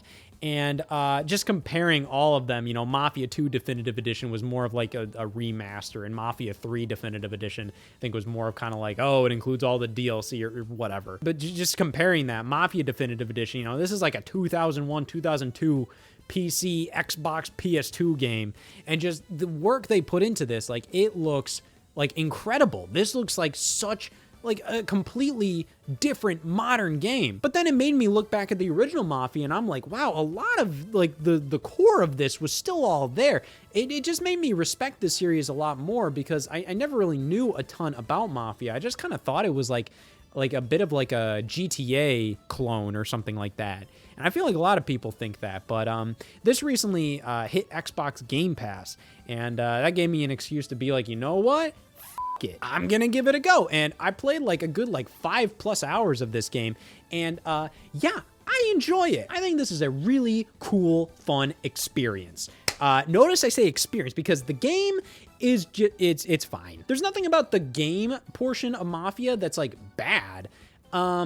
Just nothing about it is like noteworthy at all. It's pretty like basic third-person action adventure game, I guess. Like, you know, hey, like, go to this waypoint, go here, pick this up, or kill these people, or beat these people up. And it's just, it's very by the numbers, which isn't bad. It's just nothing about it necessarily, like, stands out, you know? Like, it's not a GTA game in that way where it's like, oh, I want to go around and screw around or whatnot. This isn't the game for that. It is very much story first, and the story is very gripping. It is a really, really engaging story about 1930s mafia business. You play as Tommy Angelo here, and, you know, it just kind of shows, like, you know, kind of the downfall of, like, hey, you come into the mafia and you start to impress everybody and everything, but then, you know, things start to get a little too serious, and it's kind of like, hey, like, you're kind of in this a little too deep. And it's just a very gripping tale, you know, like a lot of these mafia stories are always pretty, you know, interesting. You know, they always make for good media. You know, you have stuff like The Godfather, The Sopranos, and I'd say Mafia is right up there with it. I wouldn't necessarily say like this is like one of the all-time greatest stories ever told, but it's a really good video game story that like I really enjoy experiencing. The game is fine. Now, I wouldn't say there's anything wrong with it, but there's nothing about it that's necessarily like that, like gripping or engaging. It's a pretty mindless video game. And unfortunately, I think saying that kind of undermines it as a video game. Like, keep in mind, like, the way I'm talking about it makes it seem like this is like 90% story and 10% video game. It's barely interactive. Like, that's not really the case. It's just a very generic video game when you come down to like the interactive elements of it. It's very much like, hey, like go to this waypoint, like kill these guys, beat them up, whatever, get through this gunfight. You know, like the combat isn't something like, you know, like something like the recent God of War games. Combat feels great in that, you know, it's very unique. It's very engaging. It feels like, oh my God, like so powerful. Mafia just feels like a very generic video game when you come down to how it plays. But the atmosphere, the vibe, everything just adds up to a very memorable experience. I really, really enjoy Mafia Definitive Edition, and I would recommend it to anybody. I'd say like this is a really, really solid experience. And I think the work they put into this one in terms of just bringing like a 2002 game up to code, like I think they hit it out of the park. I think this feels like just a flat out like current gen game. Maybe the gameplay, you can definitely tell like, hey, you know, this is a little basic, like, you know, maybe this is from a previous generation or so, but I think they did wonders to this original game. And yeah, like I am definitely interested in trying out the other Mafia games. I'd love to see what they do with the other ones. I did kind of look up some YouTube retrospectives on the series, and I did see like people had like a very similar sentiment I do to, you know, like gameplay versus like, you know, like the story of Mafia, you know, how it's like, hey, you don't really play it for the gameplay, but you kind of play it for the story, the characters, the vibes, all of that. The gameplay is serviceable, but like, you know, like it's not really gonna win any awards. But oh, even though I played it on Xbox Game Pass, I did pick this up. I went on eBay and I found a physical copy of the PS4 version because I'm like, I want it. I want to be able to play this game even if it gets ripped off of Game Pass. And if this was on Xbox Game Pass, I would be begging and pleading them to rip it off. Okay, that's very harsh. This game is like fine. It's whatever. I kind of played a bit of it because I've owned it for a little bit, but it's kind of come back in like my YouTube recommendations because, you know, you had like Deadpool and Wolverine's movie release in the summer of 2024. So a lot more people were like talking about like a lot of like X-Men and Deadpool stuff. I actually remember seeing like a little bit about this game when it first released on the Xbox 360 in like 2013. This was before like the Ryan Reynolds movies and all that came out in like 2015. So it's just, I'm not really sure how much market value Deadpool really had back then. Yeah, the game got like kind of like middling reviews. And I just remember seeing like a little bit of a playthrough of it because I was like, what is this game? I've never heard of this character before. And I'm like, oh, this is like a Marvel video game, all this. What is this? So I watched like a playthrough and I was definitely like intrigued like about this game that like really didn't take itself seriously, broke the fourth wall constantly, was like vulgar, crude, and did like a bunch of stuff that you'd only see in something like, let's say, Conker's Bad Fur Day on the N64 or whatever, you know? I thought it was really interesting, but I never picked the game up for a couple years. I saw that they actually did like a remastered version, or at least like a PS4, Xbox One release in like 2014. I was definitely intrigued, so I gave it a try. This game is nothing special. I'm just gonna say it definitely has its moments, but I gotta be honest, like this game doesn't go nearly as far as I think it should. I'd say a good like half of this game is like in the damn sewer. Like you think of a game that's like, oh my God, it's so tongue-in-cheek. It'll do random things like, oh my God, you're in an 8-bit video game. Oh man, the budget's so low. Like they have to do 8-bit stuff, all this random thing. And like for the most part, like the environments you play as in this game are like completely drab. It's just so samey. The game starts kind of fun and then it just kind of peters out where I'm just like, it just becomes like a very generic hack and slash. And that's kind of what it is at the end of the day. It's a pretty basic hack and slash. It's very serviceable and it has its moments. Obviously like being like Deadpool and like, oh man, it's breaking the fourth wall. It has a bunch of crude humor, all of this stuff. Like it definitely helps it stand out. But I feel like this game doesn't go as far as it really should. It's a pretty mindless game. I think you can have some fun with this one. You can kind of sit back and just plow right through it. And, you know, it's kind of one of those games where it's just kind of fun to just kind of plow through enemies and just kind of keep moving forward, plow through more enemies, keep moving forward. Maybe something funny is going to happen. I don't know. For the most part, I played like 3 or so hours of this game. And I think it is pretty short. It's probably like 6 hours. I could probably get through it in like 5. But I don't know if I'm really going to jump back into it. I don't really think this is like a huge bucket list game. I'm kind of like, I'm interested in trying it out. I did. And now we're here. Yep, I finally played through Sonic Adventure, or at least Sonic's story. I went through Sonic's campaign in Sonic Adventure, which is probably like 30% of the game. You know, there's still a bit left to do here. But this has been like a major part of my backlog. I still have more to go through, but you know what? I've finally been christened with Sonic Adventure. You know, my history with Sonic is a little complicated. I feel like it's kind of the opposite of how a lot of other people experience it, at least around my age, where I experienced like the classic games, and then like I got kind of like back into the franchise, or at least like, you know, the next game that I really saw that I really wanted was Sonic Unleashed. Like I had a hand-me-down Sega Genesis, I had Sonic Mega Collection, and I saw like, you know, the Sonic Adventure Heroes era, I guess you could say, via like the preview videos in Sonic Mega Collection. Like if you went to you know, the extra section of that game, they had like a little history of Sonic video, and they also had like a promo video for like Sonic Adventure 2 Battle and all of that. So, you know, I always saw that and I thought it looked like really cool. Like I was like, oh yeah, that looks pretty neat. But never got into it. And by the time that I had a chance to jump into Sonic Adventure to give it a full try, Sonic Adventure and Sonic Adventure 2, Yeah, they're a little hard to go back to. It's a little hard to jump into these games again. But I will say, like, if you just kind of sit down and you're like, all right, like, these games are older, I'm going to commit myself to just understanding them and just getting to know, like, how they feel, how they control, how these levels are designed, all of that. And it doesn't take that long to do. I think, like, Sonic Adventure 1 and 2 are both, like, it kind of feels like when they introduce something that doesn't age well, it just slaps you across the face, and it just kind of makes the whole experience feel a little harder, feel like a lot harder to get into. But I did, you know, like I actually sat down and I was like, I'm committing myself to just playing Sonic Adventure.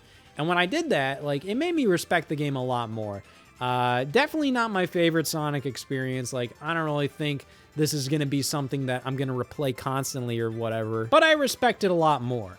I do have problems, though. I don't like this dumbass hub world, man. I had to go to a guide for, like, everything to do with the damn hub world. Like, this thing just was a nightmare for me to, like, explore. I hated this thing, especially considering, like, the actual stages take up, like, 3 to 5 minutes of your time, and there's only, like, what, like 7 to 10 or so of them, whatever it is. Like, I'd say like 50 to 60% of the time I'm going around the hub world trying to figure out where the hell to go. The sense of direction I have in this space is, like, ridiculously bad. Like, I don't know. Every area looks the same. And then, to be honest, like, the actual Sonic stages are really damn easy. Like, this is a super easy game. Like, the boss fights are crazy easy. I had a lot of trouble with the final boss on, like, the initial playthrough for Sonic. Not because it was hard, but because, like, I was just like falling off, and, like, I was just getting impatient. You ever have, like, those moments in a game where, like, it takes you like an hour to do something that you know is very easy? That was my thing with, like, the final boss of, like, Sonic's story. Like, I was getting frustrated with myself because I was just like, why am I having such a hard time with this? This isn't hard. And then I just started getting impatient with myself and the game itself, and yeah, it took me way too long on that final boss. But I definitely respect Sonic Adventure a lot. Like, I think you can have some fun with this game. I do think it has problems, and it's not my favorite thing in the world. But I think people kind of looking at this game like it's like complete dog shit or something these days. Like, that's not true. I think it could definitely use a remake. I think remaking this game and just kind of like tightening up some areas and just modernizing a lot about it, I think would be like a wonderful thing. But I do think a lot would have to be changed, like design-wise. I think just kind of like sprucing up areas, making some like areas just a lot more easy and understandable to traverse. But you might be listening to me saying that and thinking I am the biggest jackass and dumbass at the same time that you've ever heard because you played this game as a kid and you know, you can play it like you know, blindfolded. I'm like, oh, good for you. I am, in fact, an idiot. I do like how this game, like, feels. Like, I love how Sonic controls in this game.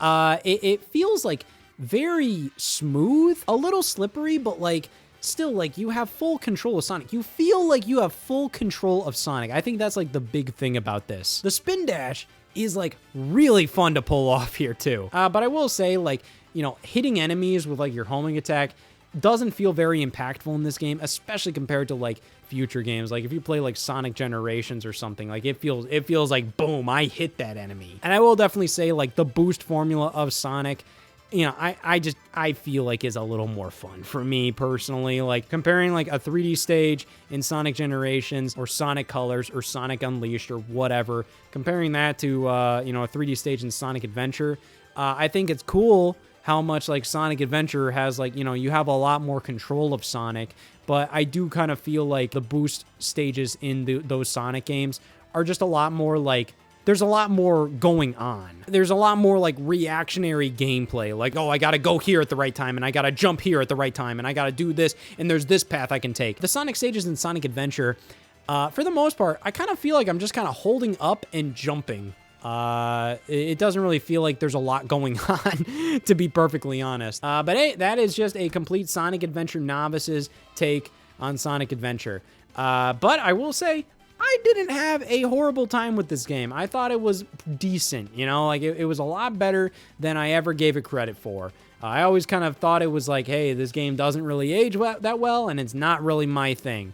But, you know, actually playing through it, I enjoyed it. In comparison, this game. All right, that's really harsh. A little to the left, this is like a game that I saw in like Nintendo's Indie World presentations. I believe in 2024, they introduced like some DLC. They have it right here, Seeing Stars in Cupboards and Drawers. And I always kind of looked at this game like this is one of those cozy games that people always talk about. Like, oh man, you just want something that makes you feel like everything's gonna be all right.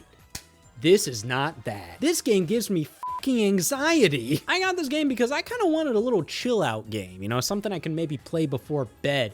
And I do like organizing things. You know, all my games are alphabetized. I like organizing. This game isn't really that. It's more of like a very difficult puzzle game where you have to find like very obtuse solutions sometimes where like, you know, the game will show you a lot of like unorganized things, and then you have to organize them in a very particular way. You have to find certain patterns and you have to like organize them, and there's sometimes like multiple solutions to the puzzle. It gets really hard really quickly, and I do enjoy this game to an extent, but it isn't what I thought it was gonna be. I thought it was gonna be kind of like a relaxing thing where it's not necessarily like, hey, you know, there's some light puzzles, but for the most part you're kind of just organizing things, and you know, organizing things is kind of, you know, weirdly relaxing. It kind of makes you feel like there's a certain order to life. This is not that. It's a fine game. I do enjoy it, but it also kind of like, I look at some puzzles and I'm like, I feel like I'm a fucking idiot, and then I look up the solution and I'm like, yeah, I'm a fucking idiot, but like, how was I supposed to find that? And I look at what other people say, and like, I saw like a message board thing where somebody was like, no, if you want a cozy game, don't get a little to the left. Some people love it. Some people are like, this is not what I expected. You know, it was not what I expected. It is not a chill out game for me, but it's a fine, cute little puzzle game. I like the art.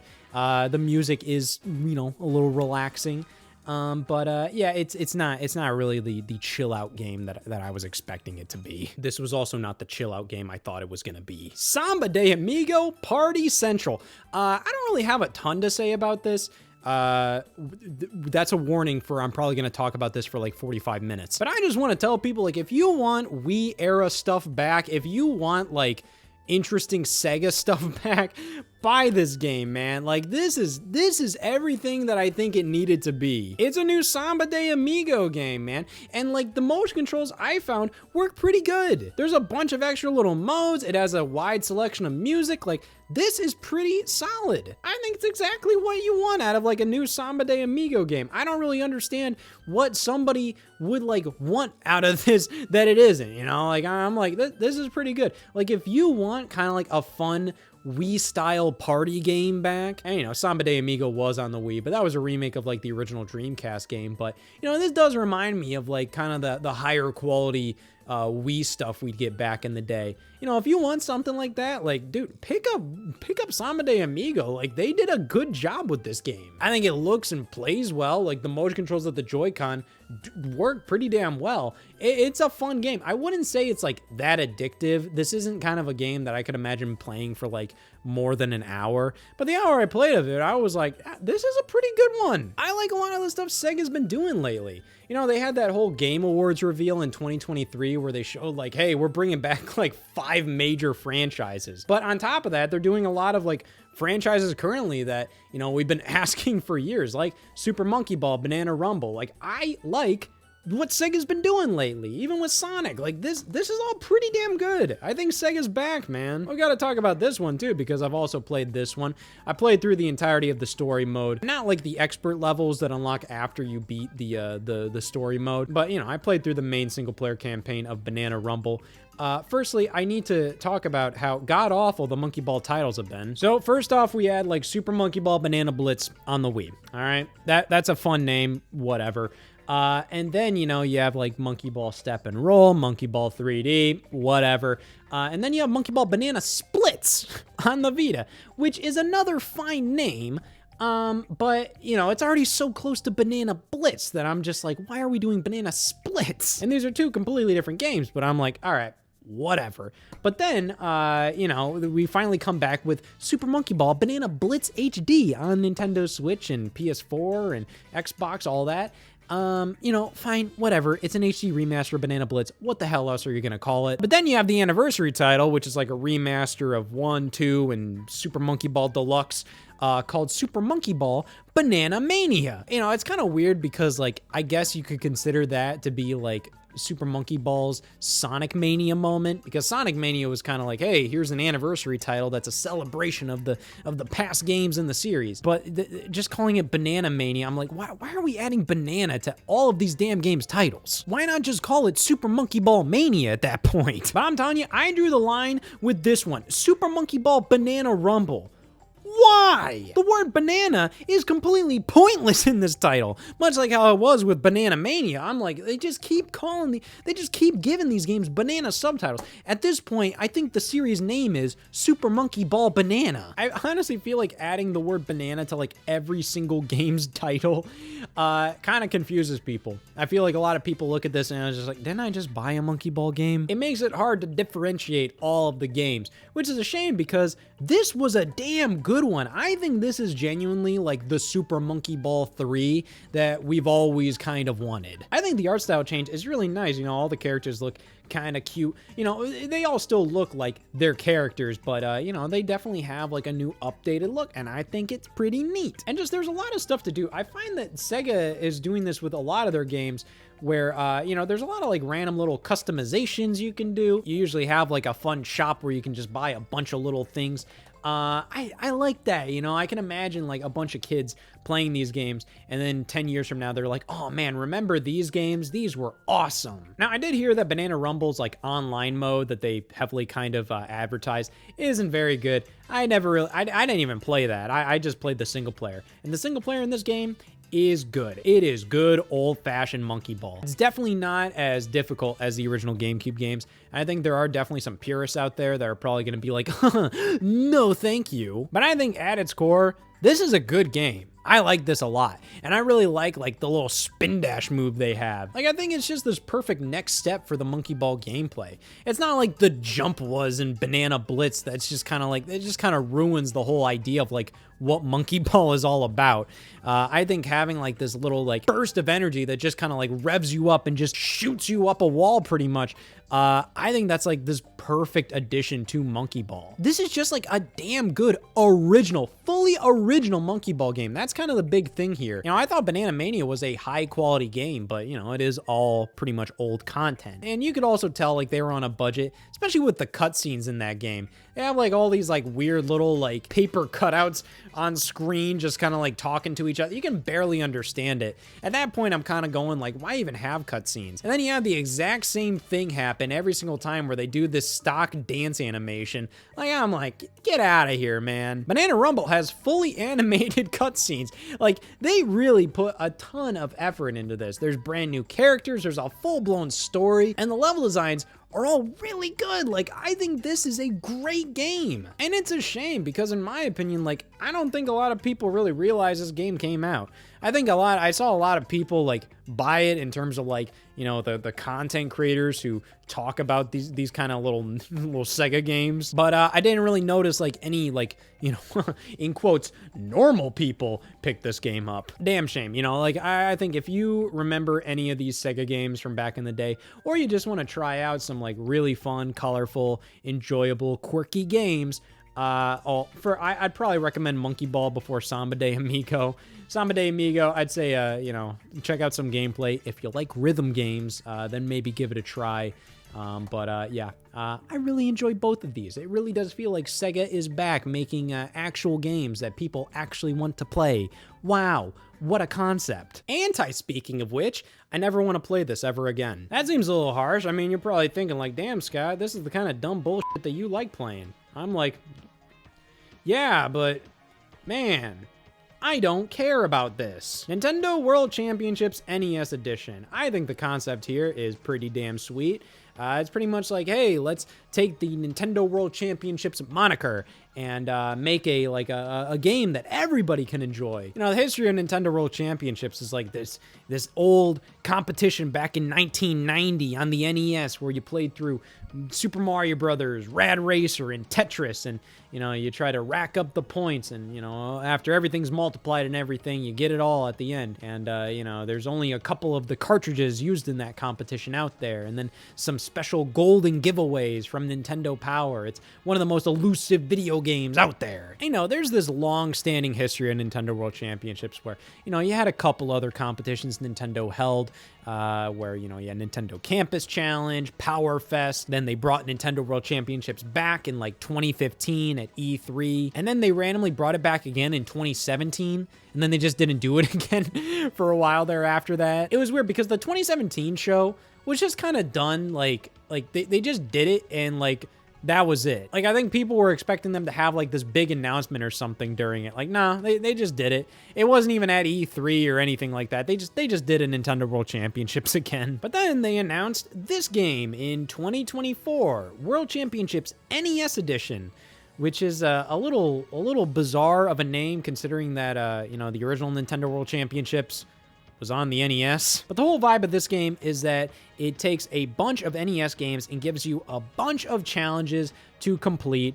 And, you know, you can compare your scores against the rest of the world. And that's it. This is an obvious, like, spiritual successor or follow-up to the NES Remix games on Wii U and 3DS. Those, I think, you know, a lot of people from that generation, you know, people that had a Wii U and 3DS in their heyday, I think we all have a very distinct fondness for the NES Remix games. The first NES Remix game kind of came out of nowhere. Like, Nintendo announced it in like a December 2013 Nintendo Direct, and then it just released that exact day. It was one of their first instances of like shadow dropping something, and it was a damn cool game to shadow drop. I think that game was very special because it took a lot of these classic black box NES games that nobody wanted to play anymore, and it breathed new life into them. Like, there was an actual reason to play NES Baseball again. Because you take these games and you make these little WarioWare-esque micro game challenges out of them, where, you know, you want to try to complete them in the best time possible to get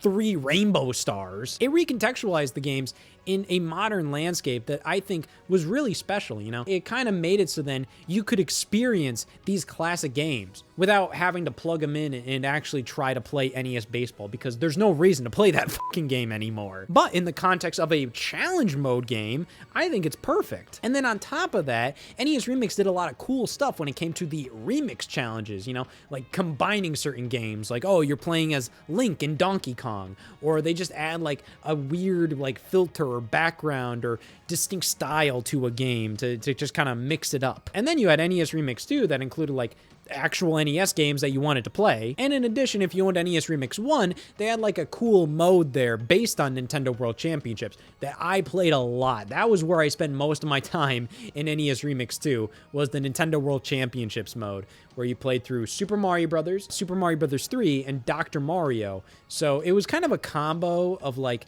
Nintendo World Championships and Nintendo Campus Challenge, because the Super Mario Brothers challenge in that mode was from NWC, and then the Dr. Mario and Mario 3 challenges were from the Campus Challenge cart. I'm just rambling at this point with all this useless fucking knowledge I got on all that junk. But I really liked that. It was cool. You had to collect like 50 coins in Super Mario Brothers, and then 25 in Mario 3, and then just rack up the points in Dr. Mario. And there were so many different strategies to do because you had like 5 or so minutes to complete all that in. And then at the end, you could see how your score lined up with everybody in the world. It genuinely felt like you were competing in the Nintendo World Championships. And I gotta be honest, this game doesn't do that at all. What this game is pretty much like the lamest parts of NES Remix and nothing else. The main thing in NES Remix that I think people were kind of like, this is whatever, were all the challenges for all the NES games. Like, I know I said that was like a cool element, the fact that like, hey, you're recontextualizing NES Baseball in a fun way. But, you know, the bulk of NES Remix wasn't the cool remix challenges. They were kind of just basic challenges based on the NES games. And some of the challenges were cool, and a lot of the challenges were incredibly basic and really monotonous to get through. This game is that times 1,000. Pretty much the bulk of this game, this 150 plus challenges, they're worthless. They're all completely based around speed running. The challenges in NES Remix varied, you know, like they might have been like, hey, complete this as fast as possible. Or it might have been like, hey, find this, or hey, do this, defeat this many Goombas, or collect this many coins, or whatever. Pretty much all of these is like, hey, do this in this amount of time right now. It's all speed running based. And it's not even interesting. Like all these challenges aren't interesting. Like I'll just take an example from like early on in the game where it's like, hey, get the first mushroom in Mario 1 as soon as possible. That's like a 2-second challenge. And it's not interesting to me because like there's not many strategies you can employ to get a faster and faster time. I think if you were gonna do speedrunning challenges for all these things, if they were a little more in depth, like I think it would have been a little more interesting. But so many of them are just so simple and so quick, and there's no reason to replay them. And I feel like the selection of NES games here is pretty small. I don't know why it's so small. There's a lot of Nintendo published games that just aren't included for whatever reason. They don't have like the original Mario Brothers. They don't have Punch-Out. They have Ice Climber for some godforsaken reason. Yeah, I gotta be honest, like the bulk of the content in this game are the speedrun challenges, which aren't anything to write home about. And then the other content in the game is pretty much just like online competitions, which are pretty much just the exact same challenges from the speedrun mode, but cycled in like every now and then. Like every week there's a different set of speedrun challenges to try and do. And I gotta be honest, like after playing this game for like 3 hours, I have no desire to play this ever again. I do like games like this, you know, like I won't lie and be like, oh, I had absolutely no fun with this. I like going through a big old selection of challenges, especially little retro games like this, you know, it's kind of fun to go through all this and see like, oh man, I got an S rank. Oh man, I got gold. Oh yeah. But I just felt like the way NES Remix did it, enabled so much more room for like replayability and just like excitement. Like I just don't care, man. This is just kind of lame. Especially like I loved the Nintendo World Championships mode in NES Remix 2. I would have loved if there was something similar to that where like, hey, you have to go through Super Mario Brothers, Super Mario Brothers 3, Dr. Mario in 5 minutes, 21 seconds, and just get this many coins in Mario 1, this many coins in Mario 3, and rack up the points in Dr. Mario, and then it's all multiplied at the end, and then you see how your score stacks up with everybody else. I would have loved that. And they have nothing like that in this. This just seems like a really, really lame selection of like very basic challenges with all these NES games. And it's just not interesting, man. I also think the way the games look is like weirdly blurry. I'm like, I don't understand why they look that way. There are some cool things in here. I think it's really, really cool how it pretty much has like a full chronicle of the NES library. It includes every licensed game. Like that is like incredible. Like I think that's so damn cool. And I like that they did a physical release. The only way they did a physical release is via this deluxe set that includes like a bunch of random crap. I think that's kind of cute, but you know, for $60 when the digital is only $30, I'm like, all right, buddy, you're kind of pushing things a bit. But yeah, I wouldn't say I dislike this game, but I am just so disinterested in it. Like I played it for 3 hours and I tried playing it like as my little like whatever, just little gremlin mode. Like, oh, I just want like a very basic retro game to just kind of play whenever I'm bored on the Switch in handheld mode. And I tried playing it as that, but I already went through so many of the challenges. At this point, I'm just kind of like, I'm bored of this game. Like, I'm never going to go back to this, really. I honestly would have just preferred, like, a straight-up port of, like, Ultimate NES Remix on the 3DS or NES Remix Pack on the Wii U. Like, I just would have preferred that. I think that would have been a lot more enjoyable than this. I think it's cool that they did a new thing, but at the same time, like, I don't really think this thing does anything better than what NES Remix did. I played like 45 minutes of this so far. Bear with me here. The Legend of Zelda Echoes of Wisdom. I definitely want to get through this one, but again, like I just started playing it. I pretty much went through like the first little like whatever starter area, you know, getting out of like the prison as Zelda, and then I went through a little bit of the outside area, and that's about it. I had to stop playing. This seems like it's gonna be a fun little game. I will say, like, I really liked the Link's Awakening art style for that game. Not sure how I feel about it for this one. I kind of feel like I would have preferred if they did what they did with like Triforce Heroes on the 3DS. That game obviously used like the same engine as A Link Between Worlds, but they gave like the Link models like the Toon Link style. I think that would have, I just kind of would have preferred that for this game. But I think this game's playstyle is really cool. The menu system seems like it's going to get really clunky the further you get in, but I think it is really cool that we finally have like a Zelda game where Zelda is the main playable character. That's really cool, and I hope, you know, we get more in the future. And I think this is a really cool, unique take on a 2D top-down Zelda, but I haven't played enough of this to really have a concrete opinion that's more than just, this is kind of cool so far. But you know what I've played enough of? This game. Okay, not really. Like, Luigi's Mansion 2 HD is such like a, it's such an easy punching bag for me. You know, I remember like seeing all these people talk about Luigi's Mansion Dark Moon back in the day. You know, I've seen plenty of video essays about how this one is, you know, it doesn't scratch the itch for OG Luigi's Mansion fans. I understand. I've played the 3DS one a decent chunk, but like I never finished it. And this one right here, I was like, you know what? I'm going to finally play through the entirety of Luigi's Mansion 2.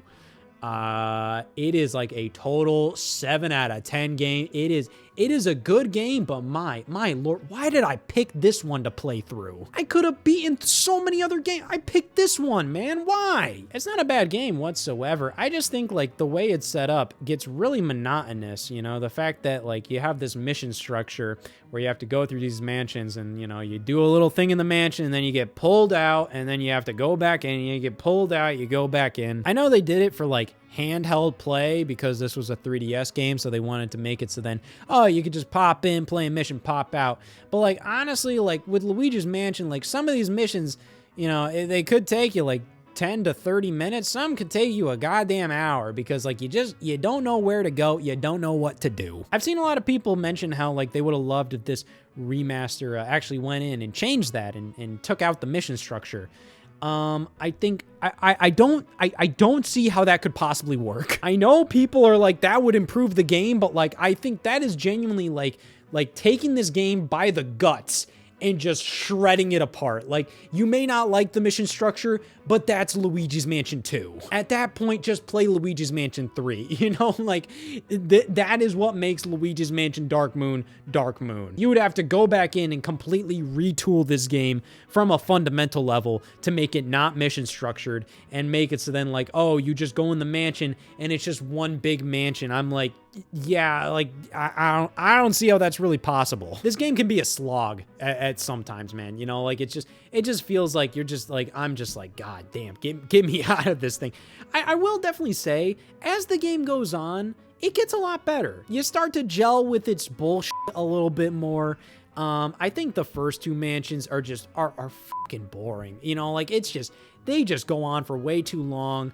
Like, the missions are just go on for way too long. But then you get to, like, the final couple, and, like, I like those. Like, the clock one is good. The winter one I do like a lot. The boss fight there is garbage, though. It's completely random. You have to shoot, like, all the ice with this, like, spooky ice face. And, you know, it's spinning around, and, like, you have to shoot these, like, cannonballs, and it's, like, random where they're gonna fall. Like, you can't possibly aim that properly, and, like, you can only shoot it so much, or, like, you need to do it in a certain amount of time, or else it's gonna overheat. And I'm like, this is dumb. And, like, this remaster itself, it is completely overpriced. It's, like, $60, man. Like, that is ridiculous. They don't add anything in this thing. It's just Luigi's Mansion 2, in HD. That's it. It controls better because you're using the Pro controller. That's nice. And it's like a locked 30 frames per second, which is strange because the original game on 3DS could go above 30 frames, but like it would fluctuate a lot. So the game was pretty choppy. But the fact that the 3DS game could go beyond 30 frames and the Switch version, they're like, nope, we're just locking it at 30. It's like, I'd rather have a stable frame rate. But the fact that the Switch can't play this 3DS game in HD at like 60 is a little weird. But this game, to me, it's fine. fine. I think it's a well-designed, good game overall. I think it definitely did push the Luigi's Mansion series into the direction that it needed to go in to be like an actual series. Like the original Luigi's Mansion definitely has like an amazing atmosphere, an amazing vibe, such great character to it. But like as an actual video game, like, it definitely has potential. It has some great mechanics, but, like, you look at Luigi's Mansion 2, and they actually, like, fulfill a lot of the potential of, like, the vacuum sucking up ghost mechanics and all of that. You know, like, it actually feels like it's a fully fleshed out experience in that way. But the atmosphere just isn't there for this one. Like, it is not the same whatsoever. I think this game kind of stinks when it comes to, like, oh, a creepy family-friendly haunted house. Ooh. Luigi's Mansion 1 nails it there. Luigi's Mansion 3 is definitely a lot better than 2. Still doesn't nail it like the first one did. This one is just garbage when it comes to, like, you know, the atmosphere and whatnot. But this is a fine game. I think, like, when it comes to 3DS games that I wanted remasters of, this definitely wasn't at the top of the list. I'm not mad that it happened, but hey, I hope this means we have a bright future of a lot of 3DS remasters in front of us, because I would love to see even more 3DS games like this make the jump to HD. And I'm happy this did. I'm happy I played through it. But you know, hey, overall, the game, it's fine. On a brighter note, holy fucking shit. Astro Bot, man. What a joyous experience. This is what I want out of PlayStation. You know, I mean, I love a lot of the stuff that comes out of PlayStation, but at least in like recent years, the PS5 has definitely kind of been, you know, boring me a bit when it comes to, you know, the big AAA PlayStation IPs getting released on it. You know, I really like God of War. I enjoy Horizon. You know, I love the Spider-Man Insomniac games. Really love it, Ratchet and Clank, all that stuff. But like, you know, these are the same damn franchises that we've been getting for like the past like 5, 6, 7 years, ever since the PS4 generation. Like, it just kind of feels like we're just doing the same things over and over again. And you can say the same about Astro Bot, because, you know, we've been getting Astro Bot games for a while now, but this is kind of the first big one that's like an actual legitimate, just fully fleshed out release. You know, I played a bit of Astro Bot Rescue Mission VR on the PS4, and I really enjoyed that. You know, that was a really smart use of the PlayStation VR. But then you had Astro's Playroom, which, you know, was just so damn fun. Like, I thought that was just this immaculate little platformer, and you got it for free with your PS5. Just the feeling of the control in that game was just so damn nice, and they're just using the hell out of that DualSense controller. And, you know, like, ever since that one release, you know, it's been like just such a big want of like a fully fleshed out Astro Bot game. You know, Astro's Playroom was great, but, you know, I think everybody just wanted to see like, wait, man, what's a full game like this gonna be like? Fucking incredible, that's what. Yeah, I don't know what else to really say about this game other than this is such a lovely, just absolutely delightful, wonderful experience. I love Astro as a little character. He is like adorable. I love his little sounds. And just controlling him feels so damn good. The game is just beautiful. It mainly utilizes like the PS5 power, just show all these like little particles with physics or whatever. You know, just like, oh man, you break a glass door and then you just see all the little pieces shatter around you. It's just so damn satisfying. This game just feels like it puts fun above anything else. But yeah, I've played about like 4 hours of this so far, and I love it so much. I can't wait to play more. I adore this game. Yeah, it just puts a smile on my face, man. Like, I'm just playing through this game and I'm just like, man, like, video games are great.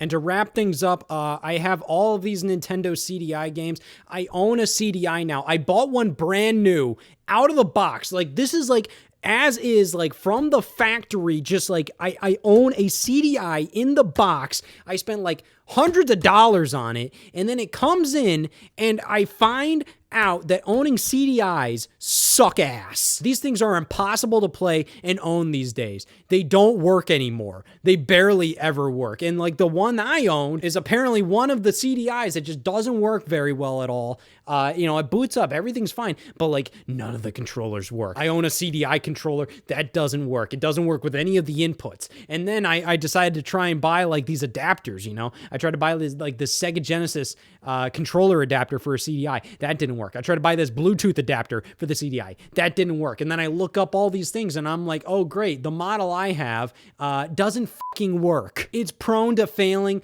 The controller port just doesn't work on these things anymore. And then I find that nobody repairs CDIs because there's no reason to play a CDI. But god damn it, I want to play a CDI. And that's what I've been playing for roughly about a year and a half or so at this point. This has been a bit of an interesting experience. I kind of forget a lot of what I've said previously. Maybe I've already mentioned Luigi's Mansion 2 previously that I'm playing it or whatnot. Who knows? I tried to kind of stick to, games that I haven't talked about, each quarter or however many times I've done this. It should be pretty interesting because, I can kind of look back at the previous year and be like, oh yeah, that's what I've been playing. Bullshit.